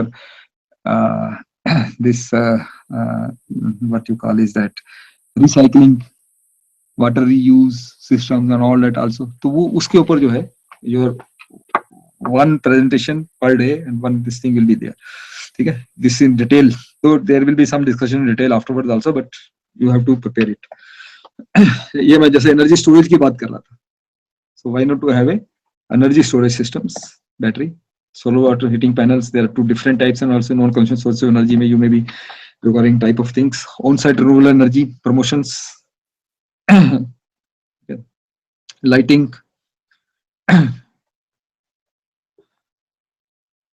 so provide natural lighting, okay, there's we have already discussed this thing, install energy efficient lighting fixtures, minimize the, अभी जो है each state is there is a ECBC code that is again being revised and now each state is coming up with own state code also, ECBC state code also, like Punjab, they have come up with the Punjab ECBC. Haryana, they have come with the Haryana ECBC. And about 3-4 states like Punjab, Haryana is now coming. Punjab, they have their own this ECBC code. Then you are Kerala as having one this thing, and another state, maybe Andhra Pradesh, maybe they are having their own. So they have already basically saying there, and a lot of training is being given to the people like architects, and they have to design how to design a building, what are the provisions of that particular building envelope, how to do that, and then what are those trainings are being given to the people also. And they have said that okay, if your building is using more than 100 kilowatt energy per day, so your building has to be ECBC compliance. ठीक है, तो उस वे में जो है आपकी building पास ही नहीं होगी उसके बिना, जब तक आपके वो प्रोविजंस नहीं लगाएंगे. ठीक है, अगर आप जाएंगे बिल्डिंग पास करने तो you will not get your building passed. These are the lighting system. High performance glasses, again one of the system which is used for this thing, which improves the static appearance but also lowers the energy consumption by about 35 to like हमने high performance glass तो नहीं लगाए हुए, but there is a one particular lecture on high performance glass also, basically again which where your energy requirement gets lower by 35 to 40%. So what it does, it reduces the ingress of heat and allows the high penetration of the daylight. ठीक है, अपने mall में जैसे गए होंगे, mall में देखा आपने सेंट्रल एरिया होता है, सेंट्रल एरिया में क्या है, लाइट तो आती है लेकिन सन हीट नहीं आती. So that is a particular type of a sheet which allows light to enter but doesn't allow heat to enter into the system. उसी तरह के सिस्टम जो है हम बिल्डिंग्स में अपने घरों में भी लगा सकते हैं. This is one particular building which has a high performance glass. Airports में, Chandigarh airport is a green airport where they have basically installed all your systems for generating the energy also. They have basically for reducing the energy usage also. So this is a green airport, and all the airports which are now coming, they are basically being coming as a green airports only. Energy saving measures. Okay. Select the water pumps and motors with high efficiency, energy efficient with the, all those things have to be level controls for in the water tanks. Many times what happens, we have underground system, water, ठीक है, उसको जब pumping के ऊपर करते हैं तो हमारा ओवरफ्लो होता रहता है, वो पंप चलता ही रहता है. So we are reducing this thing. So we have a automatically level controllers. तो क्या करेंगे कि particular level पे over a tank में जब your water level will reach, that will stop. Otherwise, when it goes down, it automatically starts working. So those sort of a controls are. So these are the things basically we are providing.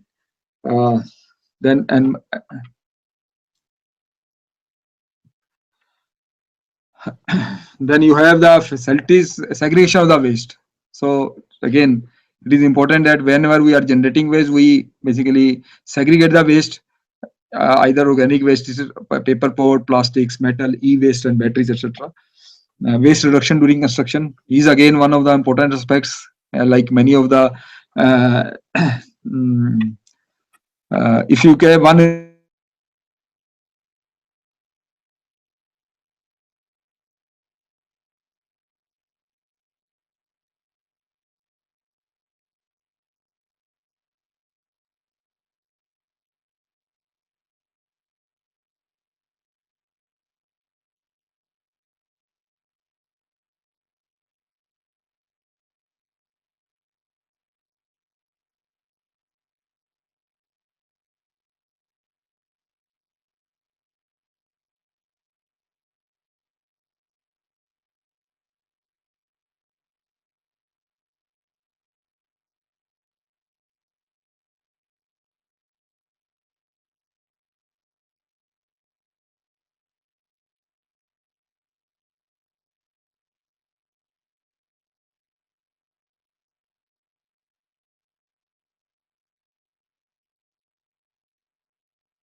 We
can produce up to equivalent to M50 grade of it. So those techniques are, and people are using those. The only thing is, those are another important thing is that these are the technologies which are prefabricated. They are not when you manufacture at the site, like your which is in metro, you will find that all the prefab construction is there. And now the government has made it, even Chandigarh they have notified that whatever the construction rate is there, it cannot be through anywhere. They have basically identified certain locations. So all the construction waste that goes there, and then they will be installing a particular sort of a plant where this segregation will be done. Plastic will be separated out, your aggregate will be separated out, your sand will be separated out, and those will be reused again. They are at many of the locations they are having that sort of a systems. Where you can having this you can say plants are there. I think there is one ICI Indian Institute. We are in particular South India. We have conducted a lot of programs, and like in Chennai or in Bangalore, even in Maharashtra, Mumbai, etc. Already the plants are working, and they are giving a lot of training to those person also. That okay, whatever the system is there, your waste is generated, it is segregated, and then it is used. So those sort of it. Then there are in your material this thing. There are a lot of I say insulation materials are there. Even we have this like sandwich type of what you call it thermocol is sandwiched between your you have a maybe you have a thermocol. On that thermocol you make a big panels. On that do this short concreting, and those install it at the site, and then to the short concreting you can basically make big panels. That building can be constructed. I don't know how many of you are from anybody from Dhamchala? No. So they are having one particular building where the stadium is there. if you must have seen in cricket this thing, so that stadium is there. In that particular that stadium, just near to stadium, where that building is being constructed, where they are using this sort of a panels. This is a prefabricated building, all this thing with the prefabrication system, and the big panels they are installing. They have already carrying it there. Because under this smart city project, Dharamshala is one of the smart city projects in Himachal, smart city coming up. So they are giving lot of developing lot of forces with low cost. I think somebody was saying low cost technology and all that. With this low cost and appropriate technology, you can't say we will say low cost, but is using some appropriate technology. So construction is faster. This is basically because you are using this insulation material that is giving you better comfort level, and those sort of techniques and technologies are available. I happened to visit a IGBC conference. I attended IGBC conference in Hyderabad about 2 years back. So there I have seen a 2-story building, state and all that also. So they have basically this thermocol. They have installed this what you call this as welded mesh on the both side, and then it is being plastered. इसको install करके कर दिया उसको and just एक उसको देखा plaster लगाकर, which is finished. And these sort of systems are available in that. So that is what I think we will be discussing more about green materials when we are discussing about this material efficiency. So that means that okay, whatever the material you are using, it is from a recycled material. If it is from some your say natural material which is not causing pollution, like if you are using some this bamboos in your building construction, from bamboos and all that, or that sort of thing. If your other things are made from your windows are made, if your windows are made from your aluminum section, aluminum is a completely 100% recyclable material. So whatever if your component is constructed from a recyclable material also, even then it is a green material. So like whenever your green building is there, you will find that most of your window panels and they are made from the aluminum section. So because you are not using the which is good for this purpose, and you are using this aluminum which is again 100% recyclable. So whatever the recycled material you are using, like I said, if you are using this concrete from the baseline, if you are using the irradiated concrete, if you are using the 5S block, if you are using the geopolymer concrete, so then it comes here under material efficiency, and you get the points for this purpose in the then you have the so we have discussed site selection, we have discussed energy efficiency, we have discussed water efficiency, we have discussed material efficiency. So last point is your indoor air quality. So indoor air quality, you are basically the things which we are looking for is what type of a heating and ventilation systems they have been used in your building, how much natural lighting is coming into your building, how you are cutting the heat gain into your building, either you are using some glass or you are using some like many of your this thing now you can use one of the good techniques of using is the thermal geothermal element. If you go if your temperature at the surface is say 40 degrees, but if you go over 4 meter deep at the ground, your temperature will be lesser. So what you give the true force when you have a tunnels, bring it in your building, and to force ventilation to circulate the air. So then you are having your good insulating and all that, you know, if you are in that, and many times it can be used for your like in the colder region, the same system can be used for your heating also. Yeah, I think tomorrow we are maybe having one lecture. They have installed one particular this type of a geothermal energy system in Manali. There is a high avalanche center. So there all the buildings they have been heated to this system. So so that is what basically you have to see that your this heating and ventilation systems, and then whatever sometimes we don't know, but inside air quality is equally. If a proper ventilation is not there, your inside air quality is again equally poor. So you have to take care because you are cooking so many things. into your house. We are using so much. So all those things are affecting our health, and we have to take care that that whatever the air inside is there is a good circulation of that particular air.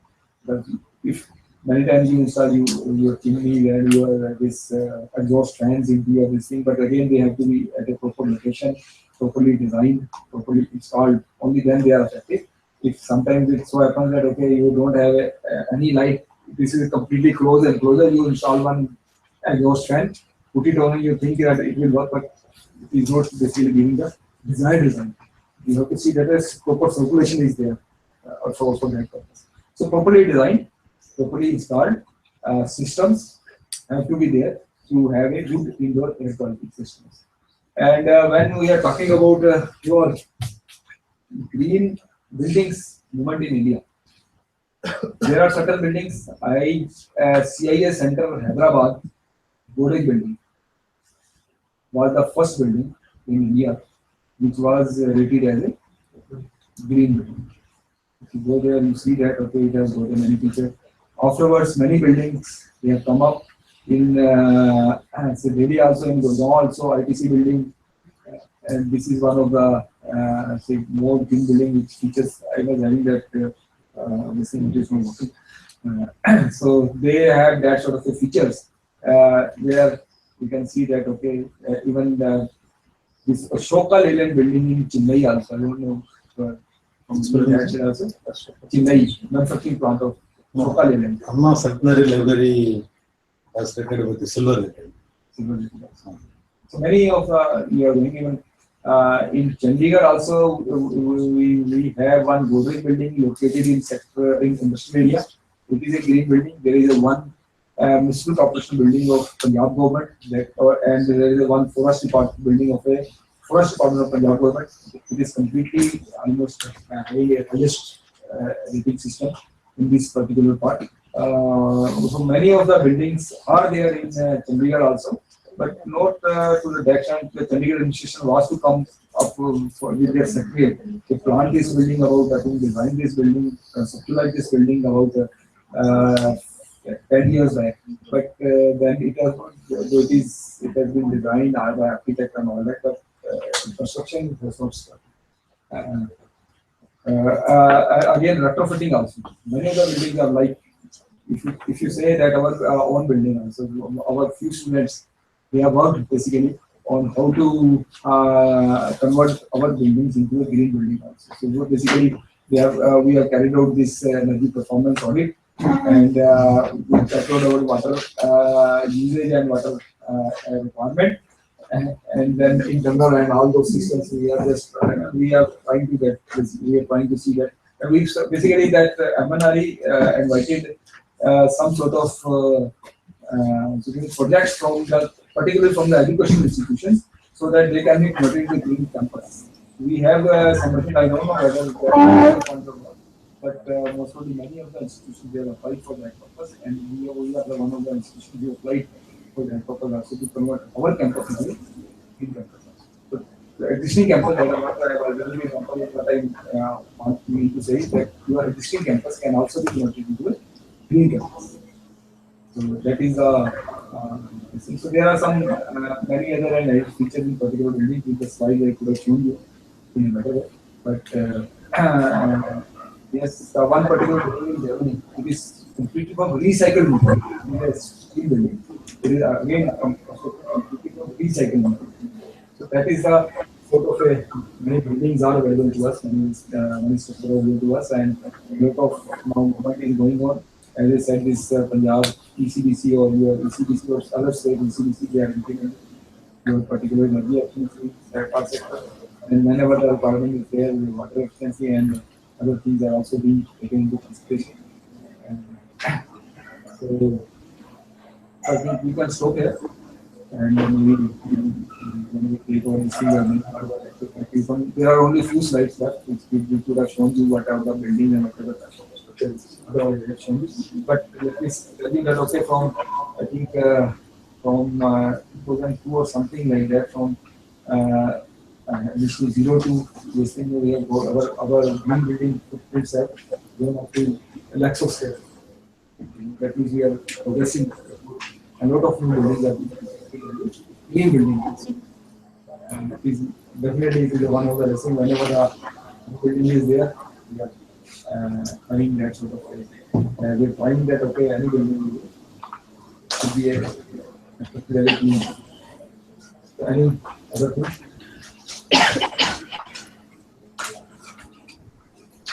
So the centers. Ask them if they have any questions. You can ask them if Okay, they do you have any have any question or any clarification or any other thing?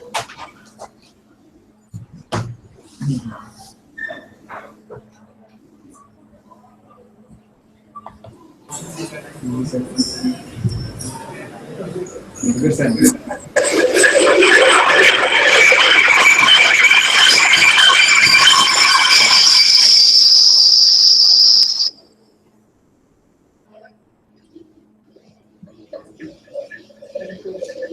Questions but whatever we discuss.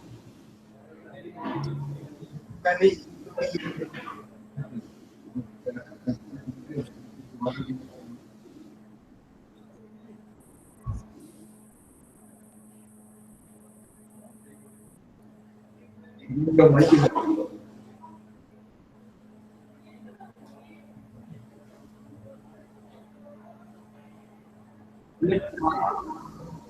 okay, you can keep your question.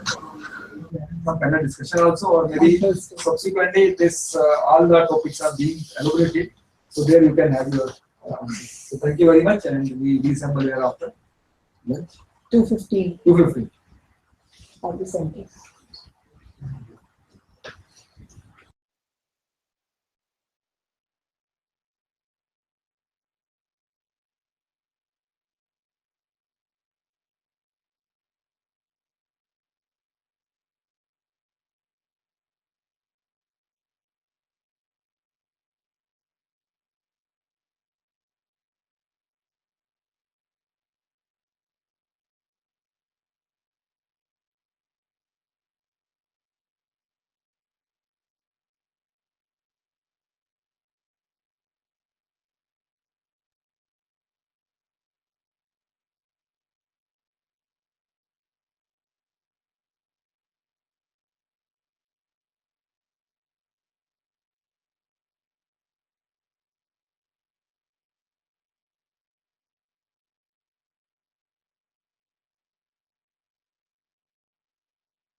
Hello.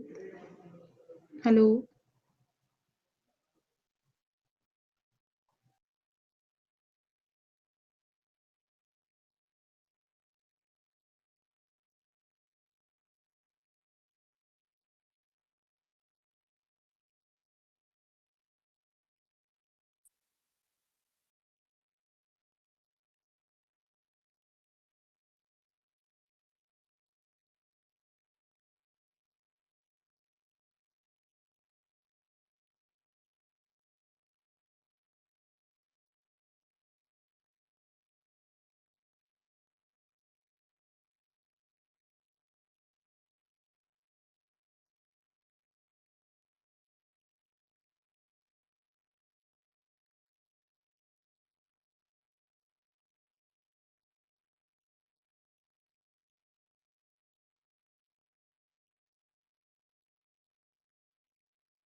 हाँ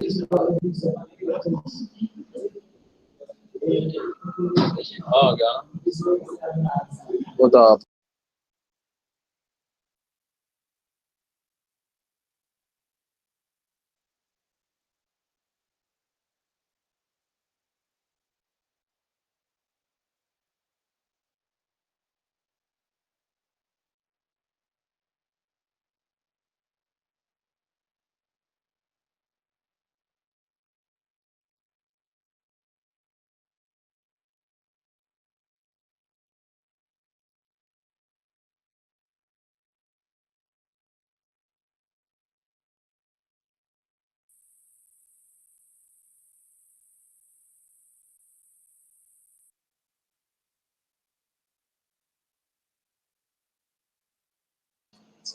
कौन first वाला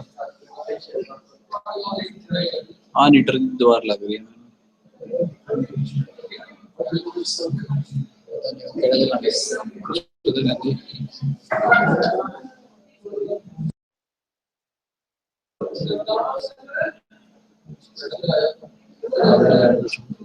अपनी phone नहीं चल रही lecture phone देख रहे हैं आई होगा आई देखो और फोन देख रहे हैं आई है मैडम जी तेरे कर दीजिए हां लाल जी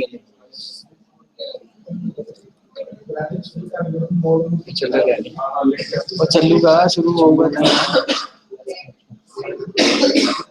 चलो आगे बढ़ो ये स्टूडेंट्स ऐसा दीजिए एक पेज पे अपनी अटेंडेंस मार्क कर दीजिए फॉर द सेकंड हाफ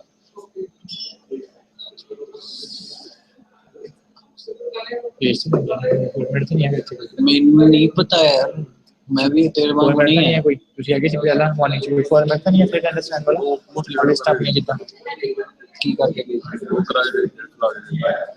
तेरी मर्जी में और पता है वो कहते मुझे नहीं पता उससे बात करो आपने सुना उम्मीद तेरी करती है सर ये एक स्पेशल है सबका ना किसी को like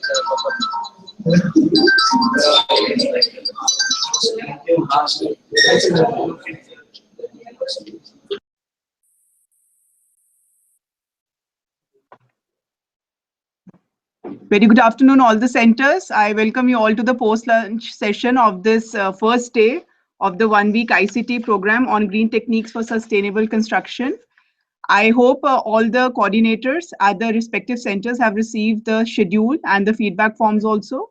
And we expect you all to have your registration lists completed by today. And you all should be marking the attendance of all the participants, forenoon and afternoon, which should be then later on submitted to us, verified by the local coordinator.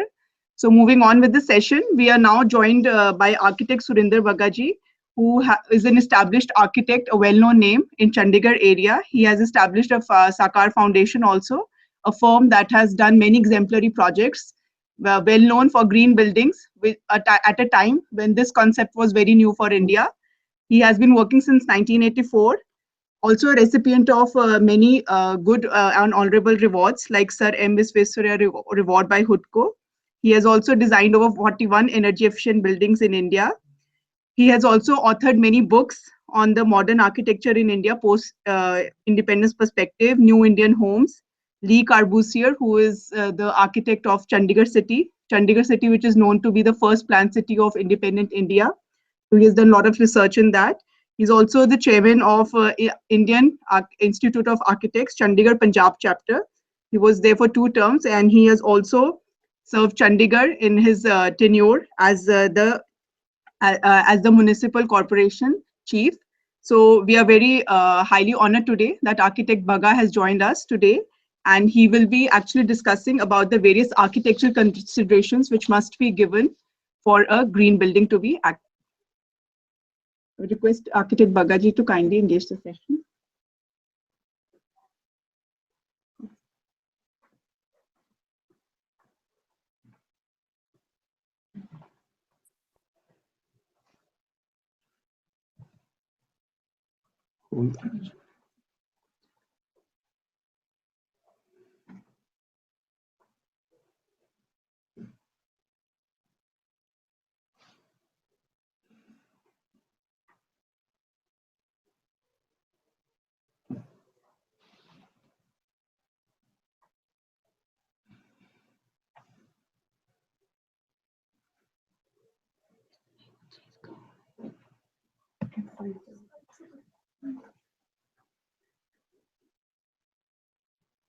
Full scale. हाँ, full scale.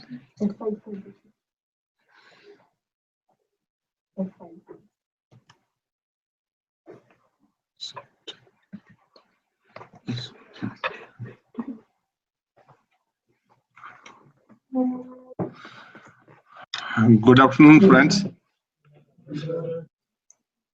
That means you are still awake after afternoon. खाना खाने के बाद normally नींद आ जाती है तो okay.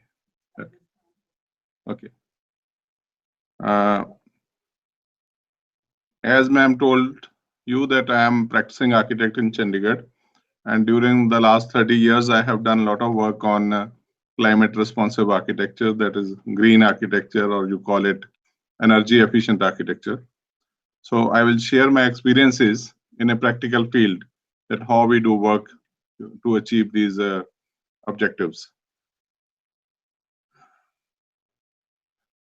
To begin with, I would like to mention that in all holy books, in all religious books, in all granths, there is a lot of emphasis on saving the Mother Earth.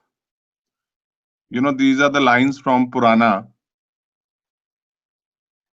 It tells you the importance of a tree.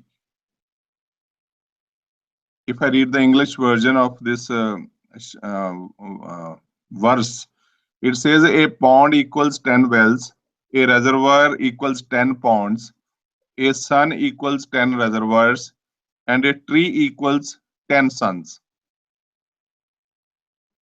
Then, you know, there's a lot of focus on saving the Mother Earth, even in Gurbani, Guru Granth Sahib. You know, this is the Shalok in Gurbani, which says, the Almighty has given us earth to live and die on, but we have forgotten these blessings and have sought destruction. These are the lines from Holy Quran. It says, Allah has sent down rain from sky and given life thereby to earth after its lifelessness. Indeed, in that is a sign for people who listen. These are the lines from Holy Bible. It says, the God says, I brought you into fertile land to eat its fruit and rich produce.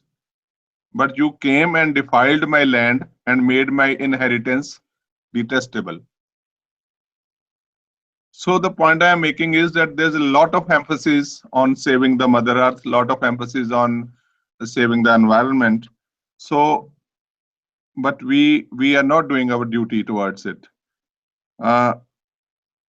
If we talk about sustainability, what is sustainability? Sustainability is when we construct anything, any building, bridge, or infrastructure, or anything, if we use minimum resources from the motherland and if we give maximum output. So that is a sustainable environment in a simpler language. Taking less from earth and giving more to people.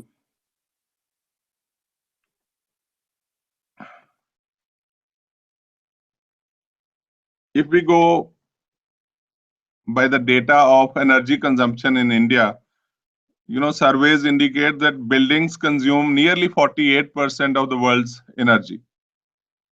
And the rest of the sectors like industry consumes 31%, transport consumes only 12%, and agriculture consumes only 5%.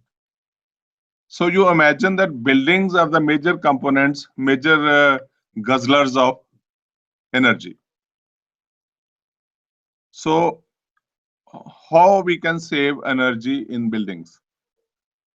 This is a conceptual sketch which indicates that energy efficient building is one in which we are able to reduce the demand for heating and cooling and lighting. And energy efficient and green building is one which use energy efficient appliances and devices. In any conventional building, say water enters the building, And when the water goes out from the building, it turns to be waste. Likewise, if we can work out some mechanism that water comes in the building and we recycle that water in some form, maybe at a community level, maybe at a building level, so we are contributing a lot to the Mother Earth. These are some sketches. You know, on the left side we have earth berms. On the right side sketch is indicating that we should not pave the buildings from surrounding areas too much. Minimum paving is required. This is another sketch which says that if we put plantation on the western side of the building, if we shade our windows, if we provide double height in the middle of a building, and we provide some vents at the top of it, so the hot air comes, you know, hot air can escape from the top ventilators. There are many ways of insulating our buildings from the harsh sun and rain. That is, we can provide roof insulation, we can provide roof cavity, we can provide double roof, we can in walls we can have insulation, we can have cavity walls, and from the even on the rooftop, if we use some materials like is shown in the bottom, which can reflect the sun rays, it helps in keeping the building cooler in hot weather. These are different plan forms. It is indicating that compact buildings consume less energy.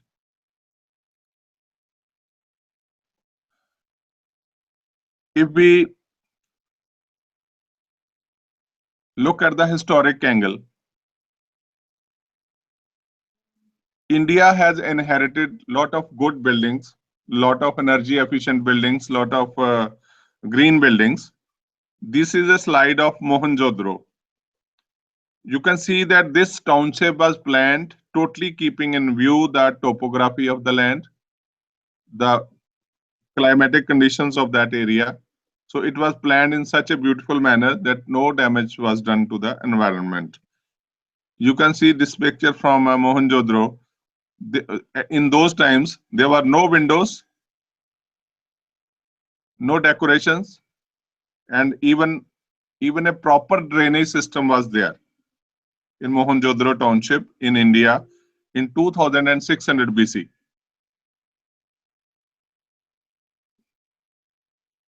Nearly 200 years of the Mughal period in India. You see, this is a Humayun tomb in Delhi. In all Mughal buildings, be it Taj Mahal, be it Humayun tomb, or any building, the Mughal emperors, Mughal kings, they have taken full care of that they will design buildings according to the environment and of the local, to suit the local climatic conditions. This is a picture of Fatehpur Sikri. You can see in Fatehpur Sikri, there was a proper jalis, there are proper projections, there were deep verandas, there was some water also used to cool the environment.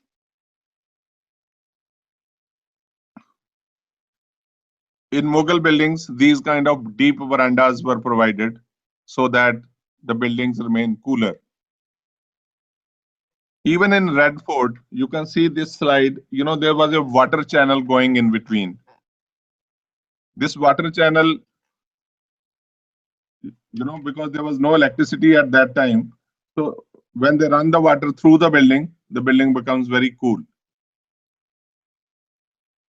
In a very hot atmosphere like Rajasthan, especially this Jaisalmer, in 18th century, these Havelis are created. These Havelis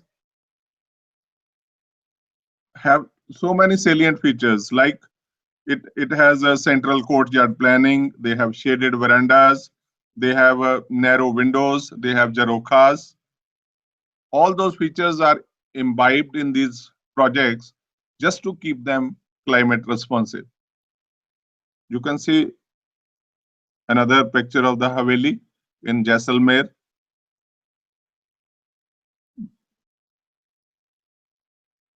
You can see how the balconies are shading each other, and they are getting proper light, ventilation, everything, but yet heat is not allowed to enter inside. The courtyard planning in Jaisalmer.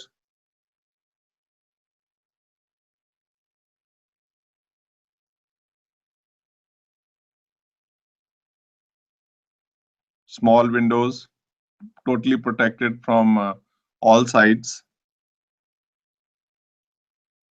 Even the streets in Jaisalmer, the buildings are put very close to each other so that the street gets shaded automatically and people can walk. These are pedestrian pathways. You can see they remain shaded throughout the day. Whatever is the heat factor during the day, but one can walk very easily.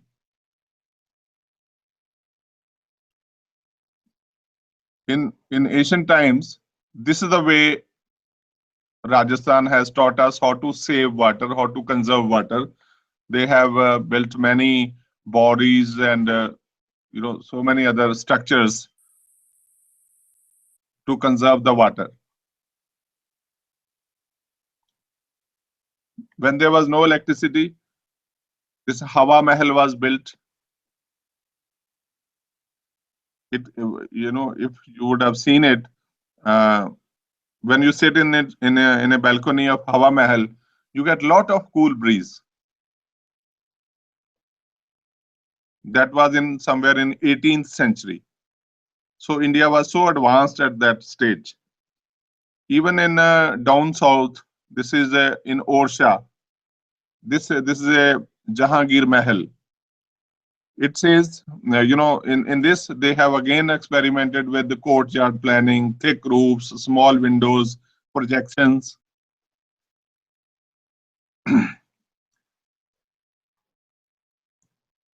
In the beginning of 20th century, when there was a British rule in India, architect Lutyens was invited from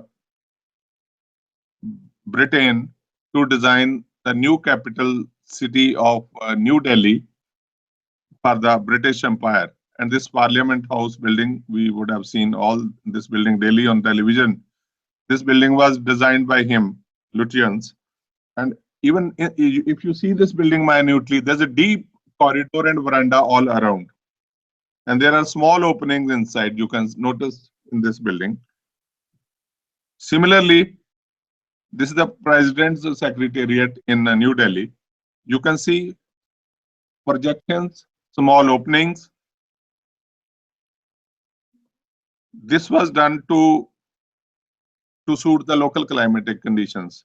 What I am emphasizing is the architect was from Britain, but he understood how to design buildings in Indian climate.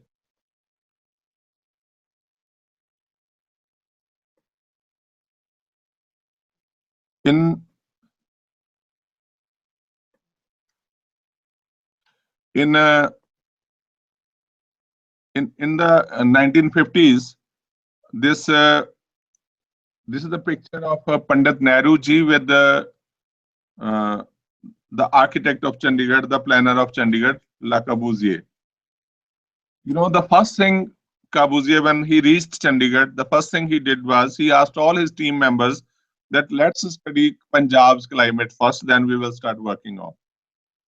So this open hand monument, it's 80 feet high. It works like a weathercock. It gives the wind direction.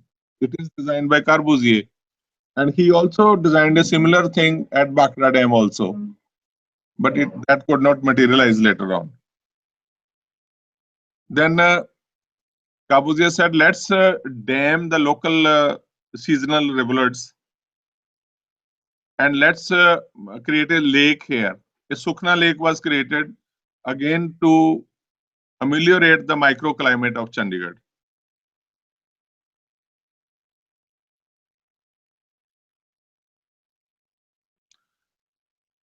Chandigarh is the only city probably in the world, I can say, where 50% of the spaces are open, green spaces, landscaped. You know, we have 1900 parks in the Chandigarh city, 1900. And this is the picture of Rose Garden, which is considered to be Asia's biggest rose garden.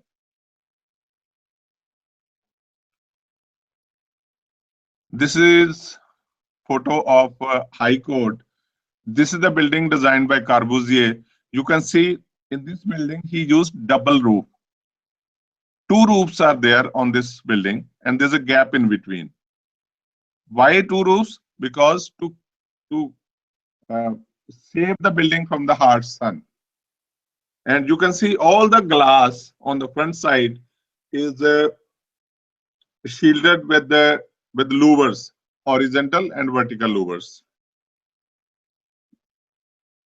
That architect was Swiss born, and he was working in France. The climate of Switzerland and France is totally different. But when they came to a country like India, which have primarily, you know, tropical climate, so he also understood that in India Punjab cannot afford to have buildings like France or Switzerland. So when Capital Complex was designed, this is the picture of Assembly Hall in Chandigarh, Vidhan Sabha. You can see again, like in Mughal period, he introduced water there. He also introduced you know, this louvers to shade the glazing. This is the Secretariat.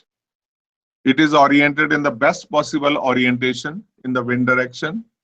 Again, the glazings are deep set so that sun rays cannot affect them. The heat cannot enter this building. And on the top of this building, they have provided terrace garden.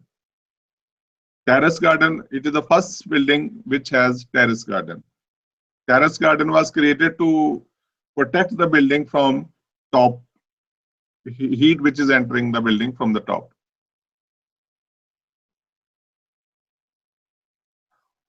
Further, to make it simpler, Corbusier has created this small structure in the Capital Complex. This is called Tower of Shadows. He said it's a demonstration project to tell us that we do not need louvers on north side, and we need louvers on a particular angle on the east and west side, and we need straight louvers or deep louvers on the southern side. This project is indicating that. So he made us understood by constructing this demonstrative project. When Punjab University was being designed by Corbusier's cousin, his name was architect Pierre Jeanneret, French architect. You know, in this particular building, you can see each floor is jutting out, so that the glazing on the bottom of the floor, you know, the next floor projects out and it shades the glazing below, shades the glass below. So this is how this building remains cooler. Even this Gandhi Bhavan in Punjab University campus, you can see a huge window in one corner which has the deepest shade. This window is enough to lit the building from interior, and no other window is provided.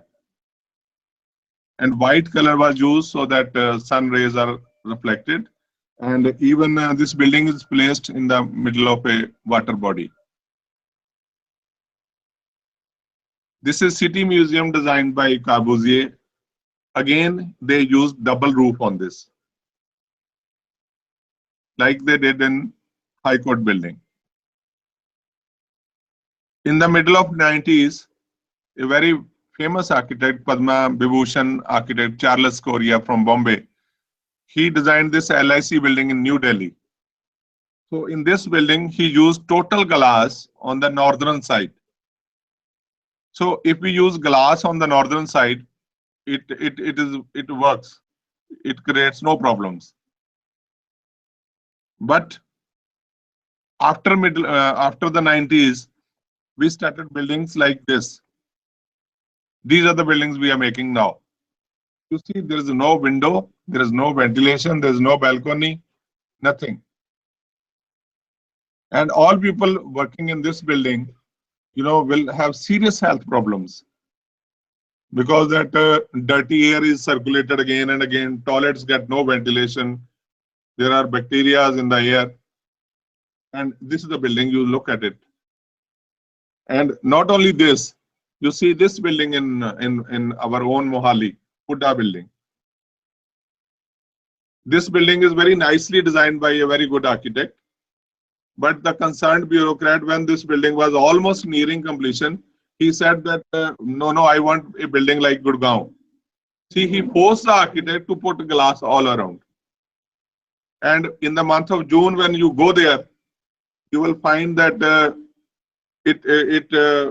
in spite of whatever amount of air conditioning you do, it works like a furnace.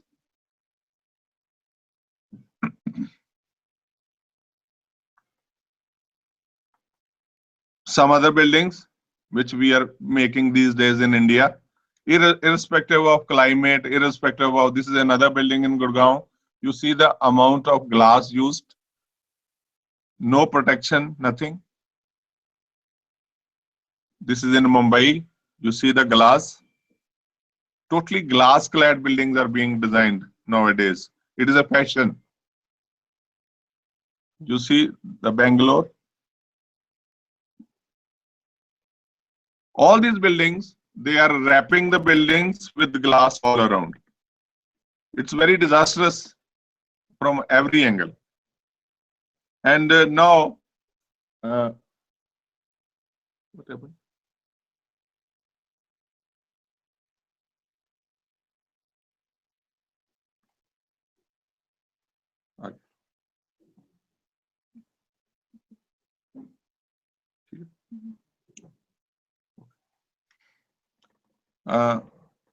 India is divided broadly into 5 climatic types. India is a huge country and it has different types of climates. The one climate is cold and cloudy region, that is Kashmir and parts of Himachal Pradesh. Then composite region, Punjab, Haryana, UP, parts of Madhya Pradesh and so on. Then hot and dry region, that is Gujarat and Rajasthan. Then warm and humid region is the coastal belt of India. Then a small pocket near Pondicherry is a moderate climate. So each climate has its own parameters to design the buildings. You cannot design the same building for Bangalore, which will be fitted in Chandigarh. Chandigarh has a different requirement, Bangalore has a different requirement. So first of all, we are discussing the composite climate. Composite climate is the one which we have in Chandigarh. We have in Haryana, we have in Punjab. We have formed some guidelines, and if we follow these guidelines, the building will become very, very much green. These are the guidelines that we have to resist heat gain in summer and resist heat loss in winter. How we can do it? We have to orient the buildings with longer axes in the east and west direction. We need to have a roof and wall insulation. We need cavity walls or thicker walls. Then we need to promote heat loss in summer and in monsoons. How we can do it? We can provide courtyards, we can provide wind towers, we can design arrangement of openings accordingly. We can put trees, we can put water bodies to ensure evaporative cooling. And we can use lighter colors on the roof or in the external facades.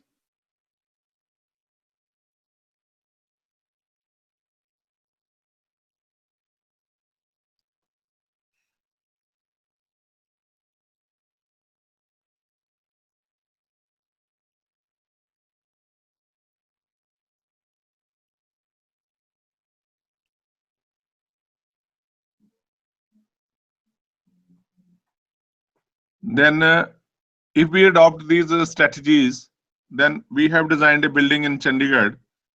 This is a church in Chandigarh. In this church, you can see it's a modern building, just built few years back. White colors are used on the top roof. You can see light colors are used mainly. Small windows are used. Cavity walls are used. Minimum use of glass is ensured. And when we did everything, we found that temperature in this building is nearly 5 degrees less than any other conventional building. So that means it works. You can see the plan. We have used cavity walls. Again, you can notice the small openings, deep recessed openings. And no artificial lighting is needed inside the hall. Light is sufficient.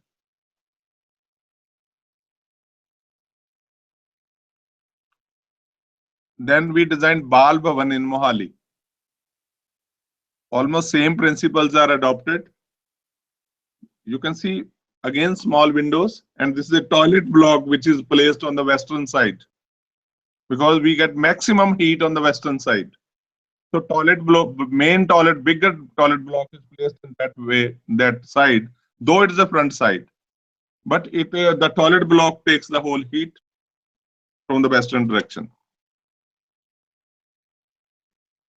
Again, you can see small windows, and windows are properly shielded with the projections, balconies, or deep recessed openings are there.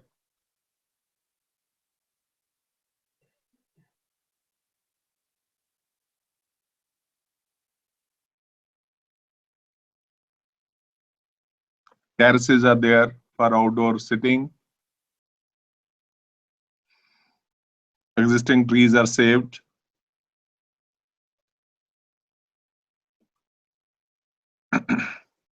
This is a school we designed in Mohali, Yad Bindra Public School. This is a new building, and there was a competition, and we have won that competition because the owners, the Maharani Sahiba, the mother of Captain Amrinder Singh, she is actually the owner of this school. She told us that I will give the work to that architect who will not cut even a single tree. So we have given them a proposal, and not a single tree was cut.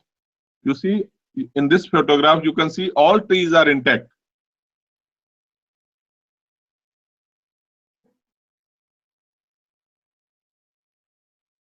This is the plan. The corridor is nearly 20 feet wide. Why 20 feet wide? Because the corridor is normally 2 meters or so, and it has cutouts on the either side. You know, these cutouts at every level, you can see in this cross section, cutouts facilitate ventilation, and the hot air can escape from the top. This is what I am talking. There is a corridor in the middle. Cutouts are on the either side of corridor, and these cutouts ensure cross ventilation. And not only that, these cutouts insulate the classrooms from noise also.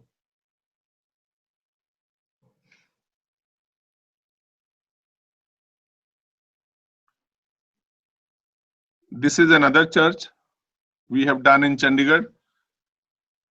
Again, you can notice there are very few windows, small windows, and windows are put in that direction which are not visible. There's an ample light, natural light, proper ventilation, but yet this is the western side. So I avoided, there's no window. Yet this building looks very beautiful. And this building has gone for international exhibition in Pakistan a few years back.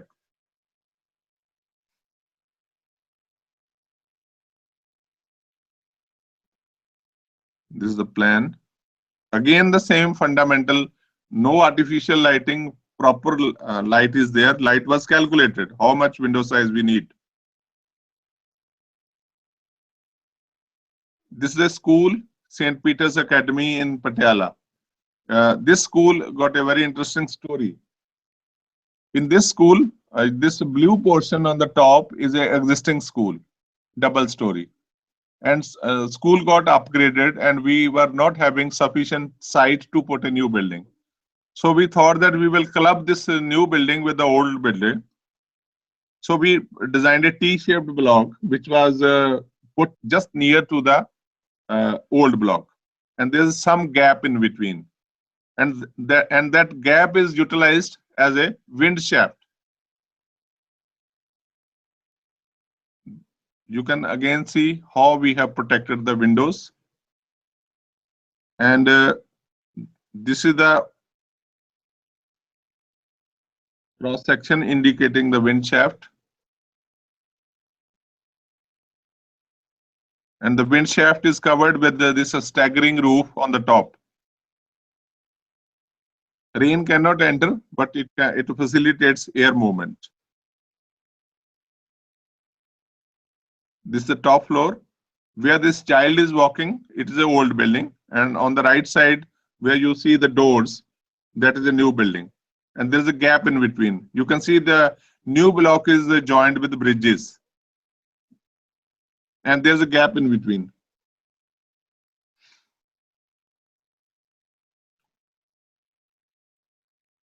Then we designed a youth hostel in Patiala. In this building, again the same parameters are adopted. You see this photograph. Again, you can notice small windows. Again, you can notice the thick walls. You can also see the deep balconies and the light color of the building. So no glare comes inside, no heat comes inside. So it is quite effective method of doing the buildings in a simpler way. This is a Manodisha Hospital in Barnala, in Punjab. In this hospital, you can see the windows. Again, we have protected the windows from top, bottom, side.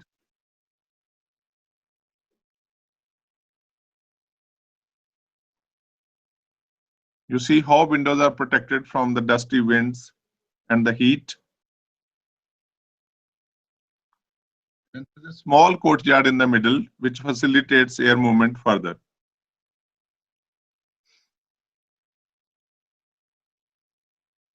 This is a recently completed project of ours, that is a Red Cross Bhavan in Sector 16. Again, you can see each window is fully protected and small windows are provided. And the building is oriented north-south, which is the best orientation in Chandigarh.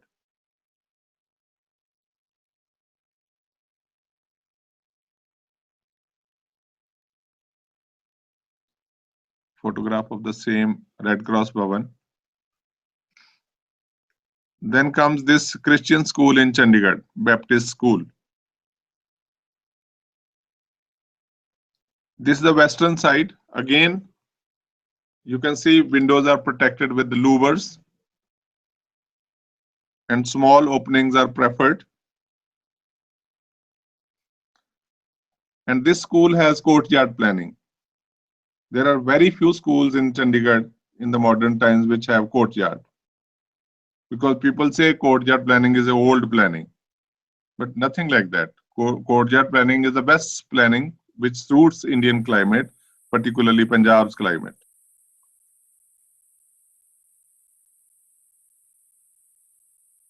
The interior, how we have put lights, natural light is brought inside.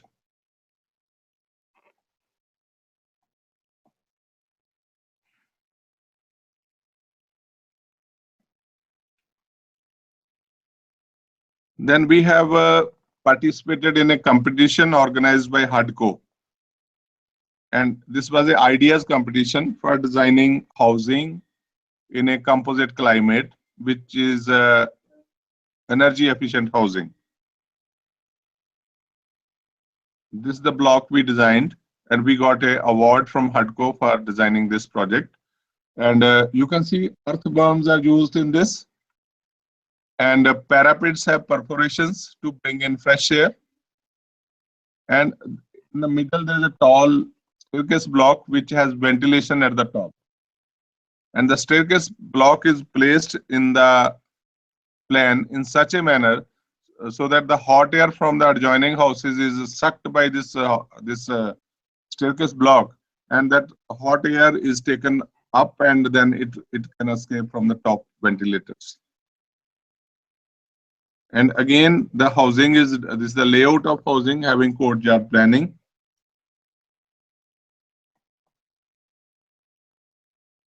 Solar lighting, T5 lamps, these are introduced in this housing. And this is how the ventilation works.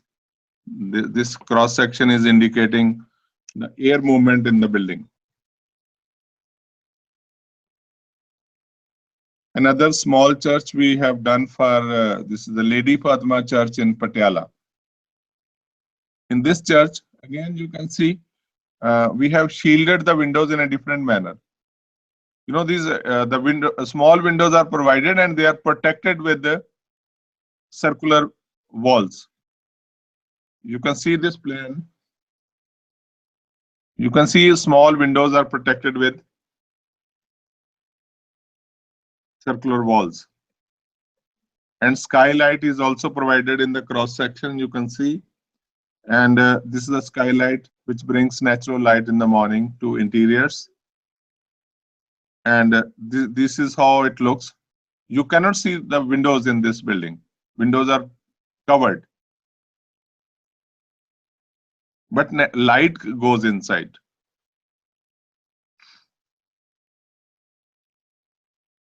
This is the front elevation of the same church.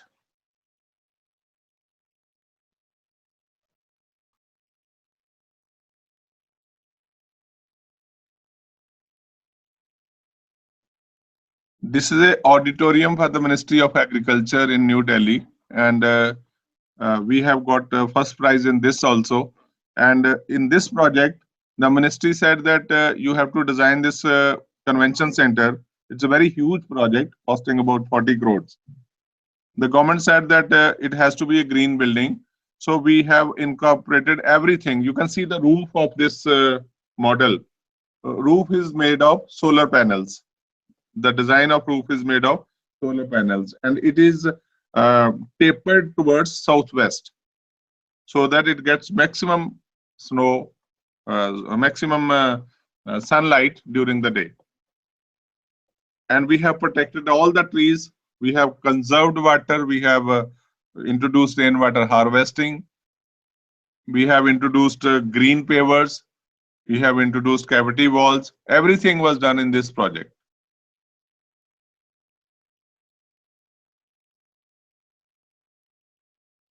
Water bodies were also introduced in this project. And these are the hostels for postgraduate students in NIT Kurukshetra.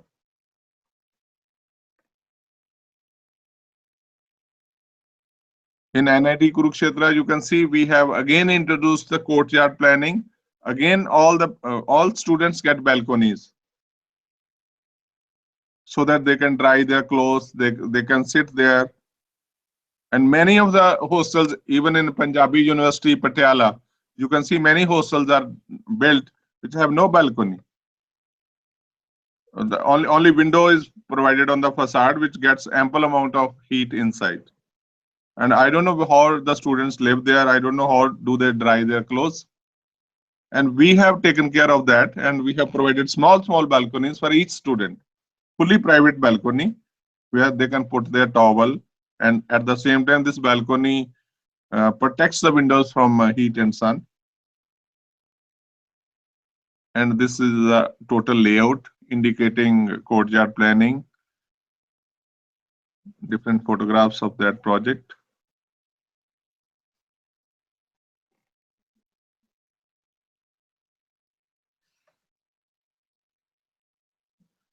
This is a library we designed in a Lopom village in Moga. Lopom village is a very remote area where we do not get good contractors. We do not get good masons. So it is they are unable even to read the drawings. So we designed a very simple building which any mason can make. And in this library, you can see very small openings are there. And openings are provided at certain height. And we put the book racks along the wall. The rack itself insulates the external heat. Book rack को दीवार के साथ लगा दिया, and the rack itself acts as an insulation material. And you can see there is a ventilation system on the top of this building.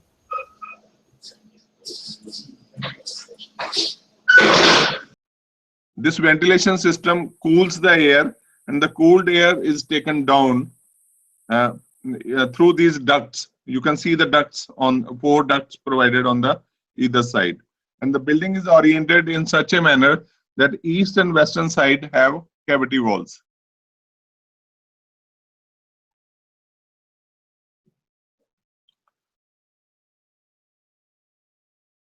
And I am very happy to tell you, and we have not used any fans or no air conditioning is used in this building, and building works.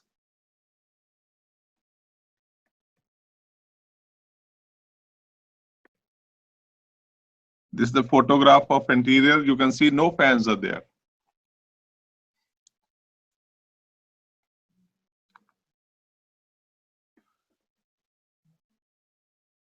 Then next climate category is hot and dry. Hot and dry is, as I said earlier, is Rajasthan and parts of Gujarat. That belt is hot and dry. And we have different parameters for designing buildings in this particular climate. What are the parameters? Basically, we have to resist heat gain and promote heat loss.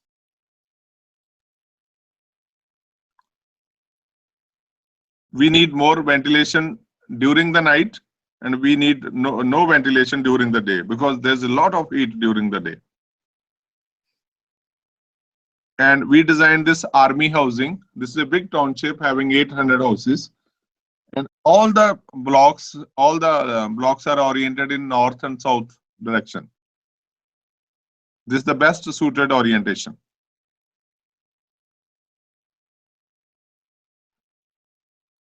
The another housing there only. And this is the housing.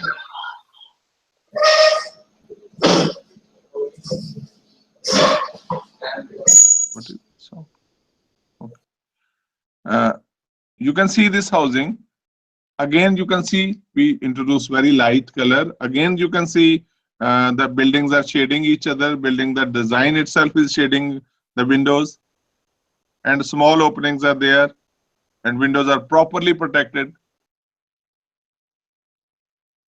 And in the site, whatever trees are there, we planned all the buildings in such a manner that no tree was cut. You can see this tree, it is retained as it is. Then the next climate is warm and humid. It is basically the coastal belt of India, which is shown in a golden, dark golden color in this map. When we design any building in this area, we have different guidelines. And basically, what is the difference? We need a lot of ventilation in warm and humid climate.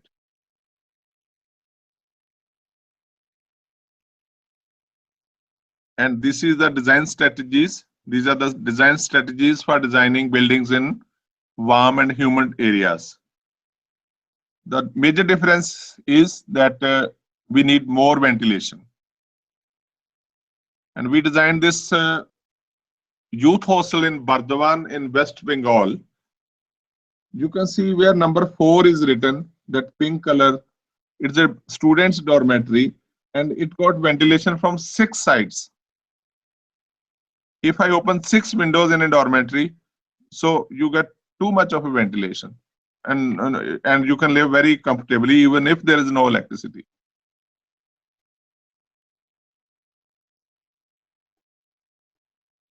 And when the building was completed,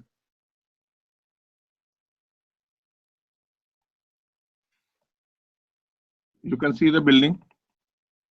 You can see how windows are, because you get a lot of rainfall. Again, we have protected the windows in a proper manner from all sides, because there's a lot of rainfall in this belt. And to drain water, we have provided rainwater spouts, because pipes normally get choked in such public buildings, so we have opted for rainwater spouts. And we have also opted for concrete jalis.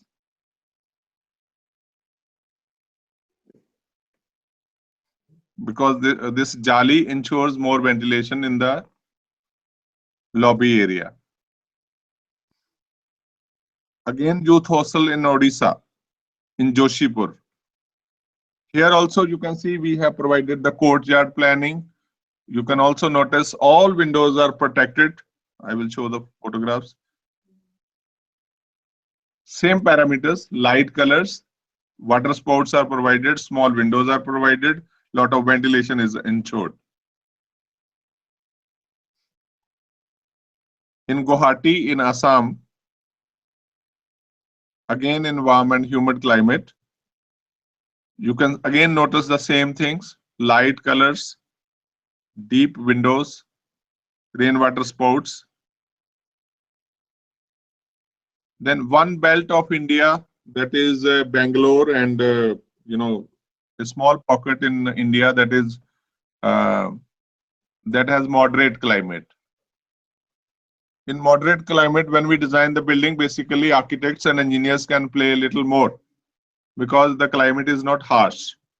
So these are the design strategies for doing buildings. The basic difference is architects can play a little more because the climate is not very, very harsh as it is in the composite climate or in the other climate types.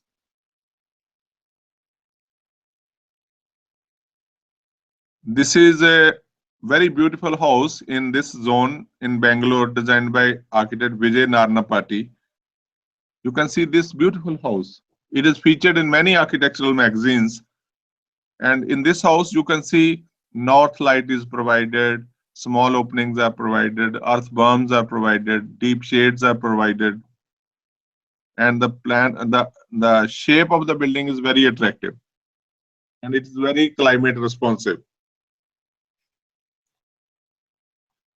And this is the office of Bajaj Autos, the very famous Bajaj Autos, corporate office of the Bajaj Autos. And this is also falling in that same area. You can see again the small openings. You can see the earth berms, and you can also see that how they have brought in natural light from the top. Skylight is there.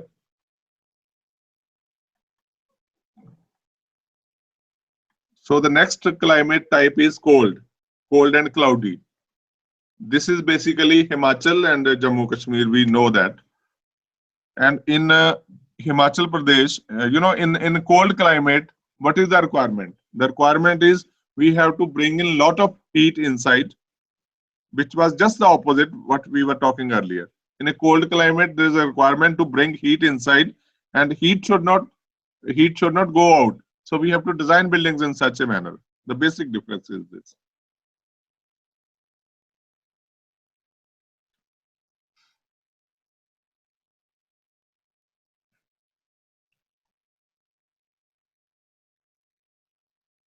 This is a very interesting building, a very small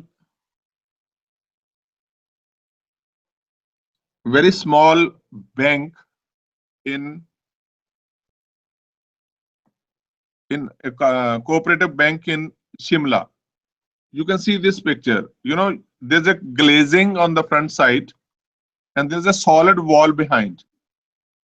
And there's a gap in between glazing, the glass, and the solid wall. And sun falls on this glass, and it heats the air in between solid wall and the glass. And the heated air goes automatically up. And in this cross section, you can see the heated air goes up, and the heated air is taken inside the building through ducts. So without any electric consumption, the air is heated up with sun rays, and the heated air is taken inside the building with the ducts, and then naturally there is a less requirement of building heating in a cold climate.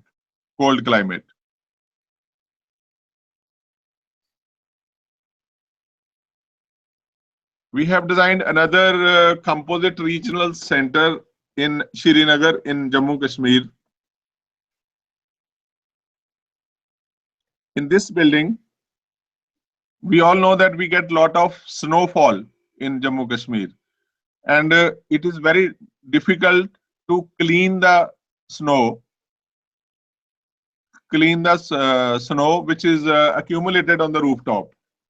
So either you need some mechanical measure to clean it, or you need manual measure to clean it.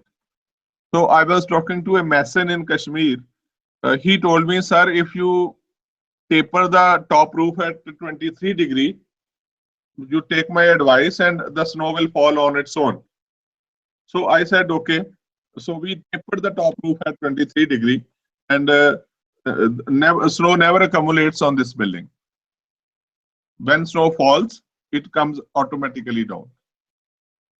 So no electricity is needed to clean this rooftop. No manual measures are needed to clean the rooftop. And you can see small windows again, the thick walls.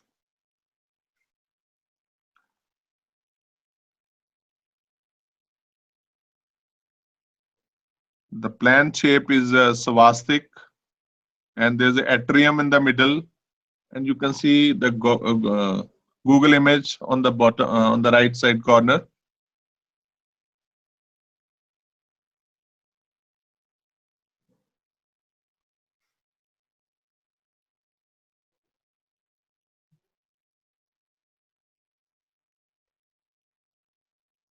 In addition to that, there are many technologies and many concepts which are available throughout the world.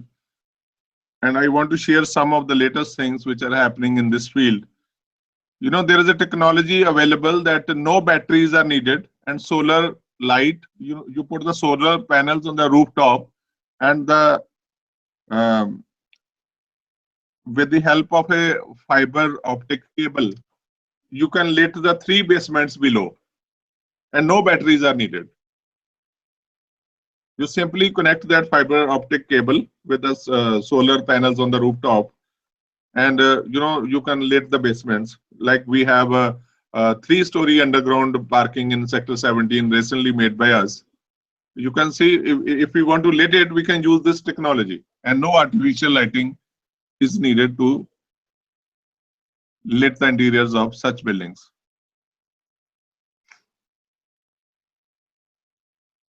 Similarly, I have seen in Surat city, in Surat, when there is a road widening, they do not cut the trees.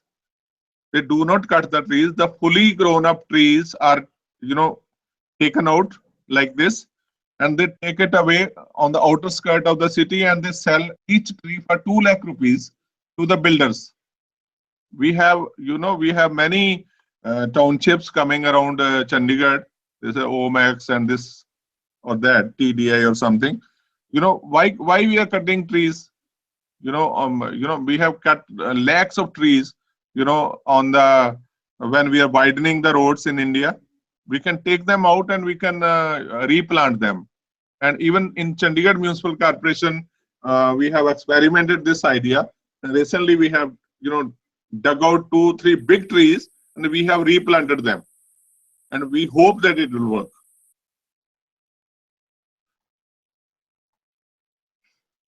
Then this is another concept of a solar, you would have seen solar lights, but a better version of solar light is a solar tree. It gives more light. Like in the chalk, if you put this light, it can lit the entire area. a new concept of solar trees is also going the rounds. And these are the drawings of the solar tree. We have designed one.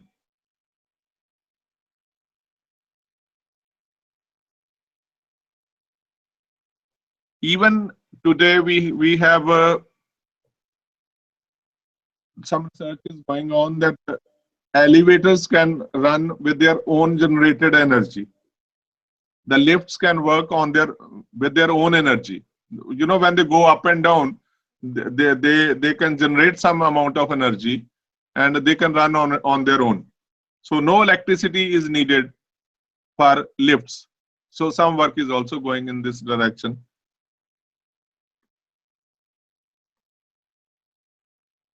Plastic is a huge waste, and we all know that it is causing a lot of damage to the environment. I have seen, this is a picture of Varanasi. In Varanasi, Municipal Corporation is using this plastic waste in the construction of roads. The waste plastic is collected, and when they melt this bitumen, they put that plastic in that, and it is believed that if we add 8% of the plastic in any construction, in any road construction, it gives extra strength. It makes the roads waterproof, and the life of the road is longer. Even in Chandigarh city, we have, I went to Chennai, and there is a technology called converting plastic into fuel, plastic into oil. So we have brought that technology to Chandigarh, and the plant is in the pipeline. In another 2 years or so, that plant will materialize. So what is that technology? They collect all the waste plastic. When I say waste plastic, means all inferior quality of plastic, not superior one. Superior one can be recirculated.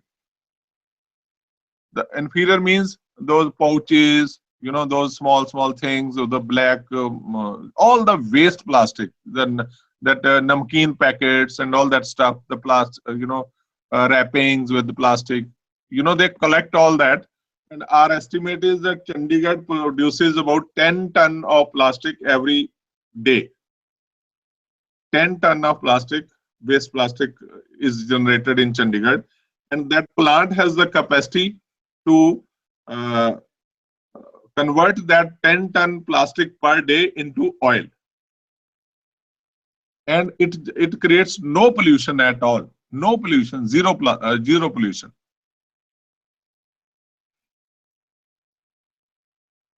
So if we adopt this technology in all the Indian cities, I think the problem of plastic will be totally solved.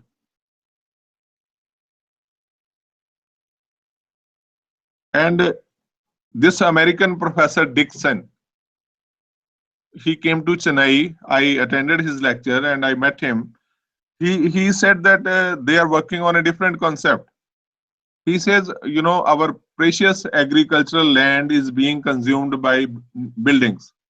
You would have seen Punjab got a very fertile land, Haryana got very fertile land, and we are making huge complexes, and slowly, the agricultural land is eaten up. So what is the solution then?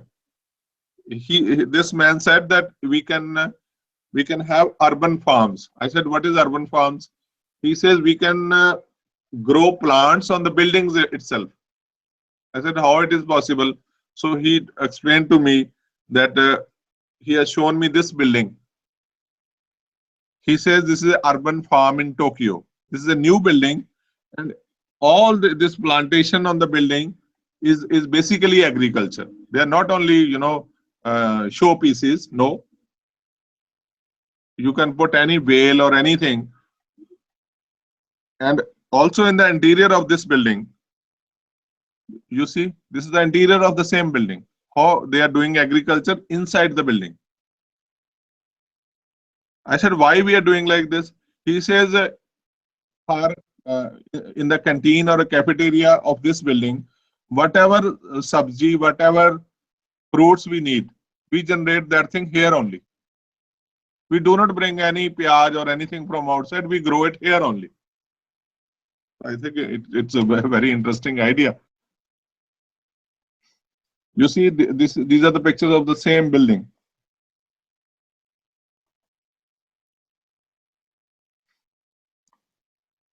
You see how these plants are grown up in lobbies or in other areas. And today they are also talking about creating, generating energy when we walk in the pavements. Like in Sector 17 corridors, you get thousands of people walking daily. They say if, they are working on a concept which is, they're saying that if we have paving slabs which are made of recycled rubber, they say, we can create some amount of energy, and that energy can be used to lit that particular pathway.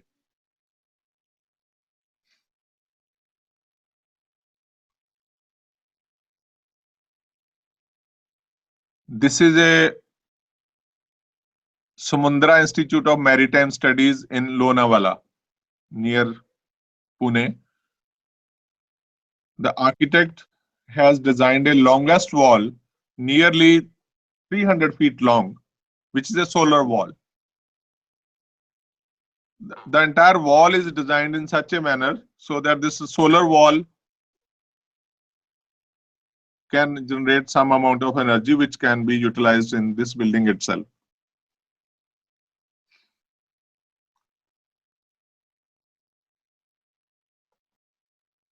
Even today we are talking about nanotechnology, nano glass, nano tiles. This is on the right side. This is a picture of a very famous Golden Jubilee church. In this building, architect has used nano concrete. The architect claims that this nano concrete never gets blackened. We have seen all buildings in Chandigarh which are made of concrete, exposed concrete. They are blackened and they are giving dirty look. So he says if we use this kind of a concrete, it's weatherproof, plus it is very economical, and he says this is this never gets blackened. Self-cleansing glass is also, they are saying that it is going to come very soon. We need not clean the glass, it will get automatically cleaned.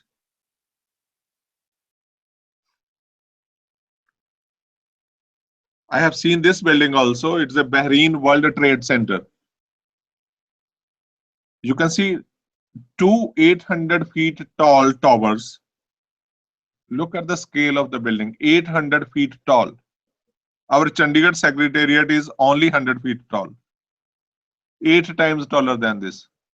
Two towers, they are put at a angle, at a particular angle, and when the wind comes, that wind is captured by the shape of the building itself.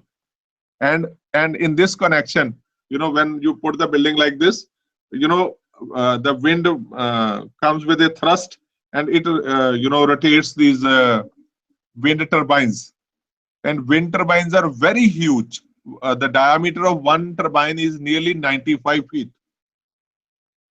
And the architect Sean Killa from South Africa, he wrote that my building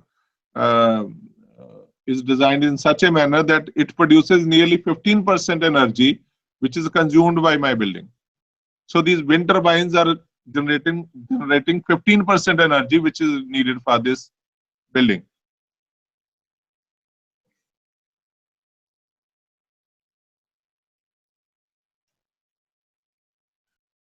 And these bridges are connected from one block to other block.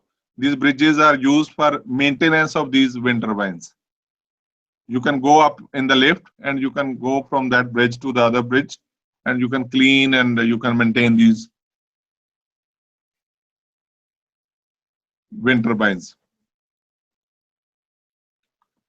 It's a 50-floor building, 50 floor height building, 50 stories.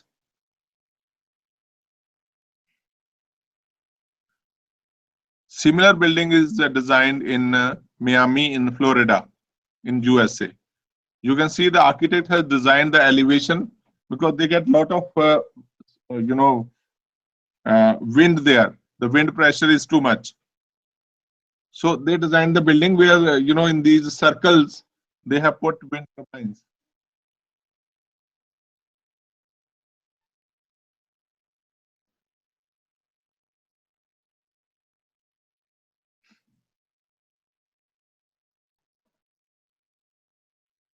Then what to do when we have a low wind speed?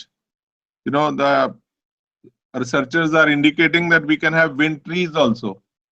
When we have a low wind speed, we can have these kind of wind trees. What is a wind tree? They say that this kind of a wind tree can generate nearly 3 kilowatts of energy. So in my lawns, somewhere on the periphery, wherever, for example, in this campus, if I put these kind of trees in the empty spaces, it may generate some amount of energy, and we can use that energy for lighting up this whole campus. So it is not costing much, and we are saving the Mother Earth rather than putting the electric lights which are running throughout the night.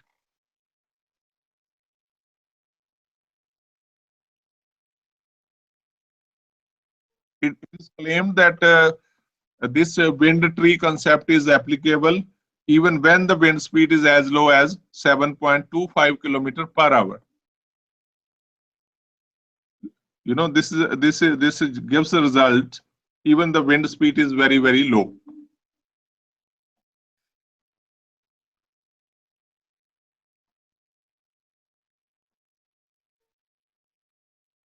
Normally, when we design any buildings, we put solar panels on the rooftop. But the area of rooftop is not sufficient. So in this particular project, the architect, a very well-known, world-rated architect, SOM is the name of the firm.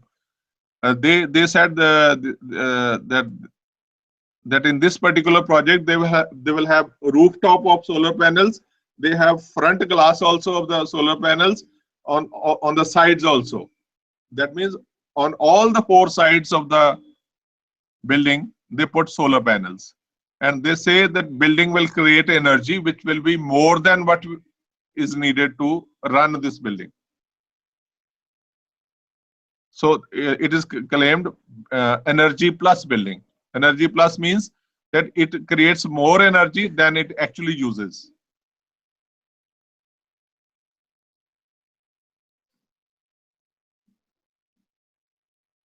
In our own New Delhi, this is a new building, Indira Paryavaran Bhavan.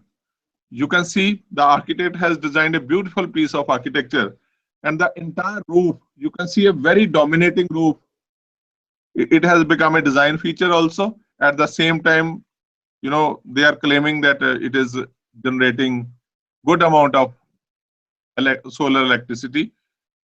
The entire roof is designed of solar panels, and it has been designed in such a beautiful manner that it looks like a feature of the building, a design feature of the building.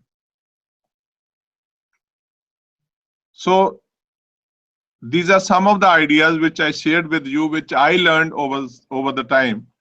And to conclude my talk, I would like to say that we need to design the buildings to suit Indian climate, the climate of the particular state, the particular city. Not that we should follow the Western models by putting glass all around blindly without giving any consideration to the local climate. Thank you very much.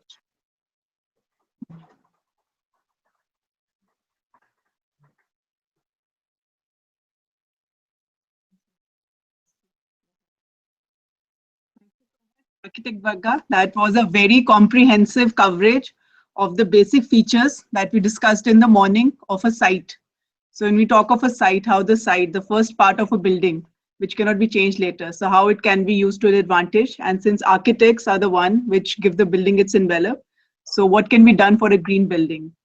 Now, since we have such a reputed architect with us, I would like to see if any centers have any questions.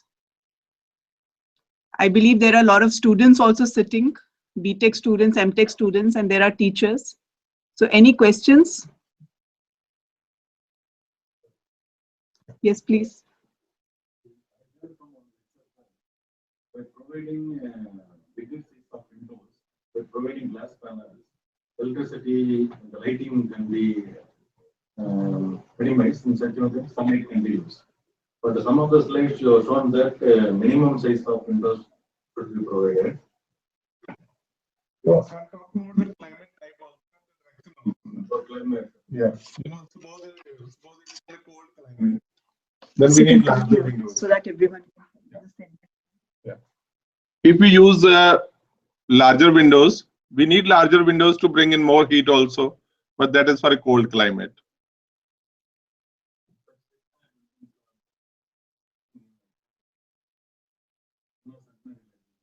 Okay. Okay.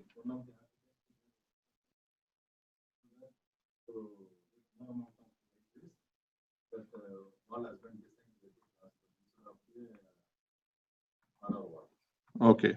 Okay. It depends on which side the glass is being used and how it is being used. Yeah. The climate also matters, the sun direction also matters. The western side behaves differently, eastern side behaves differently. Yeah.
Hello. Yes.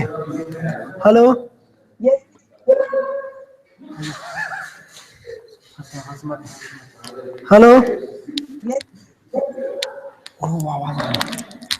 Hello.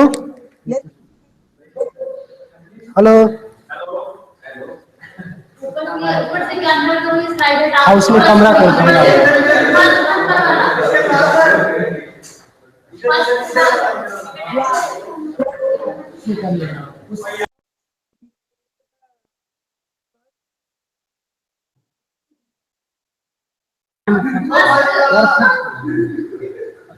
इसमें जाओ कौन सा था उसमें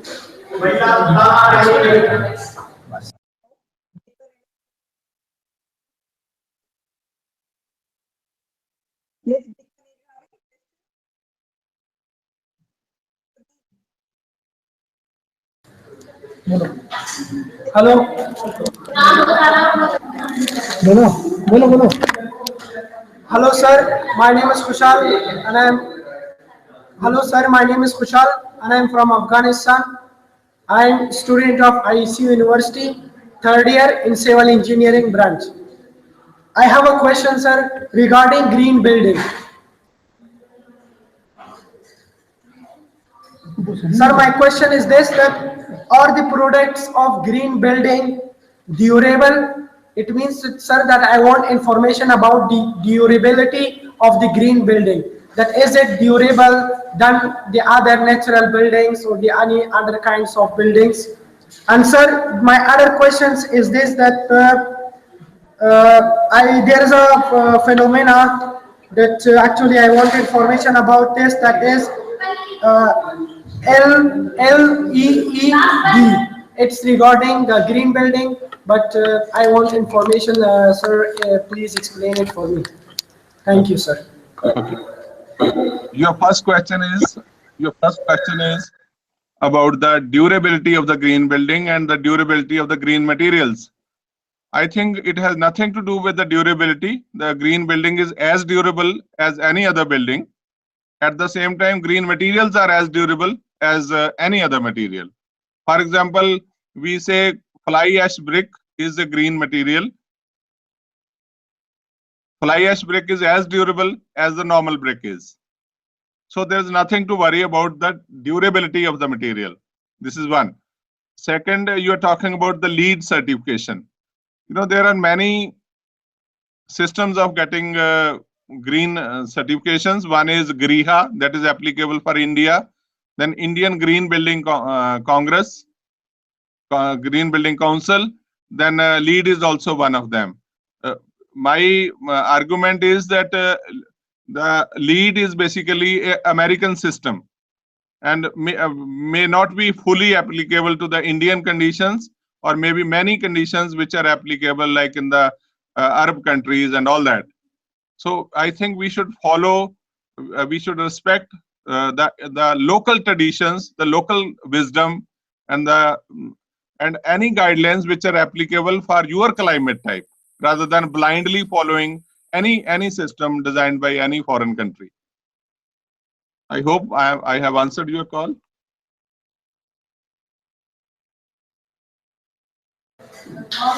मैं दोबारा बोलूं तो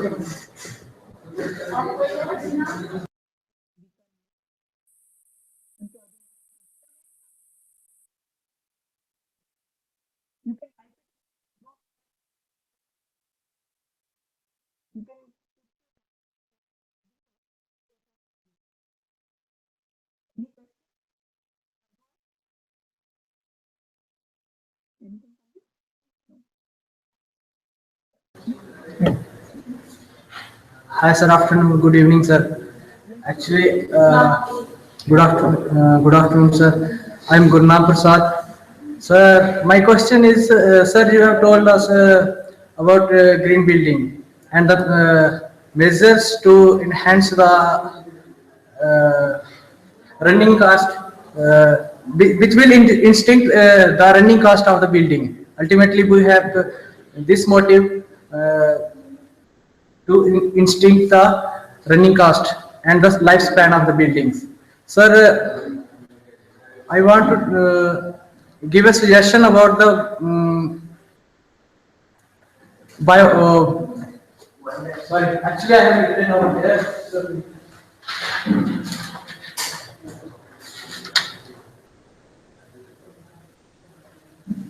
Sir, can't we use the biogas system in the building, because in the whole lecture from morning I didn't heard about this biogas. Sir, please tell about, is it good to use biogas or not? It is good to use. Nowadays. It's good to use. Yeah. It's good to use, but it is not applied everywhere. Hello. Sir, in green buildings, sir, this will be the utmost requirement to use this biogas, because nowadays not even single building will using this biodegradable things, just like the decomposing materials like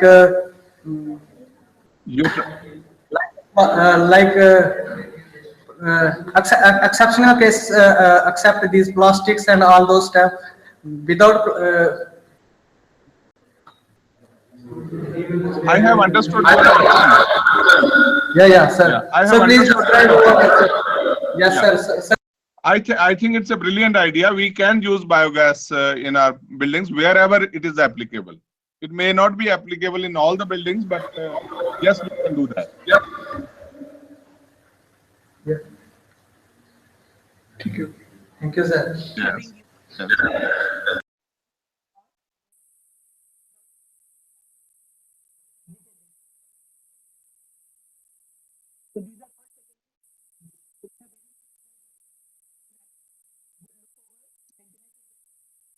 Even gobar gas plants are working very nicely in many of the areas, and particularly villages.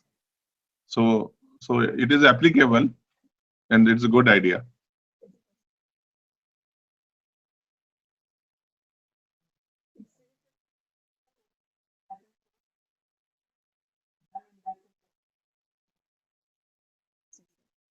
No, you can see in the photographs they have put, earth-filled planters.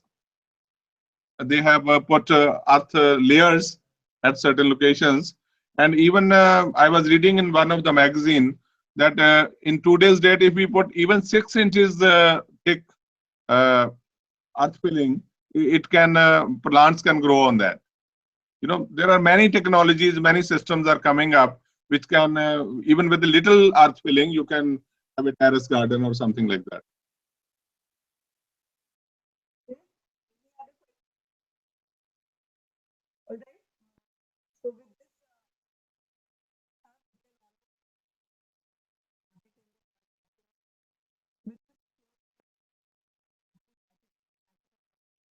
Thank you, ma'am.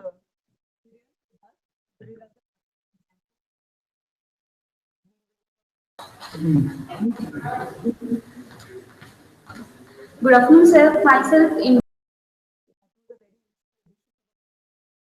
Thank you, ma'am.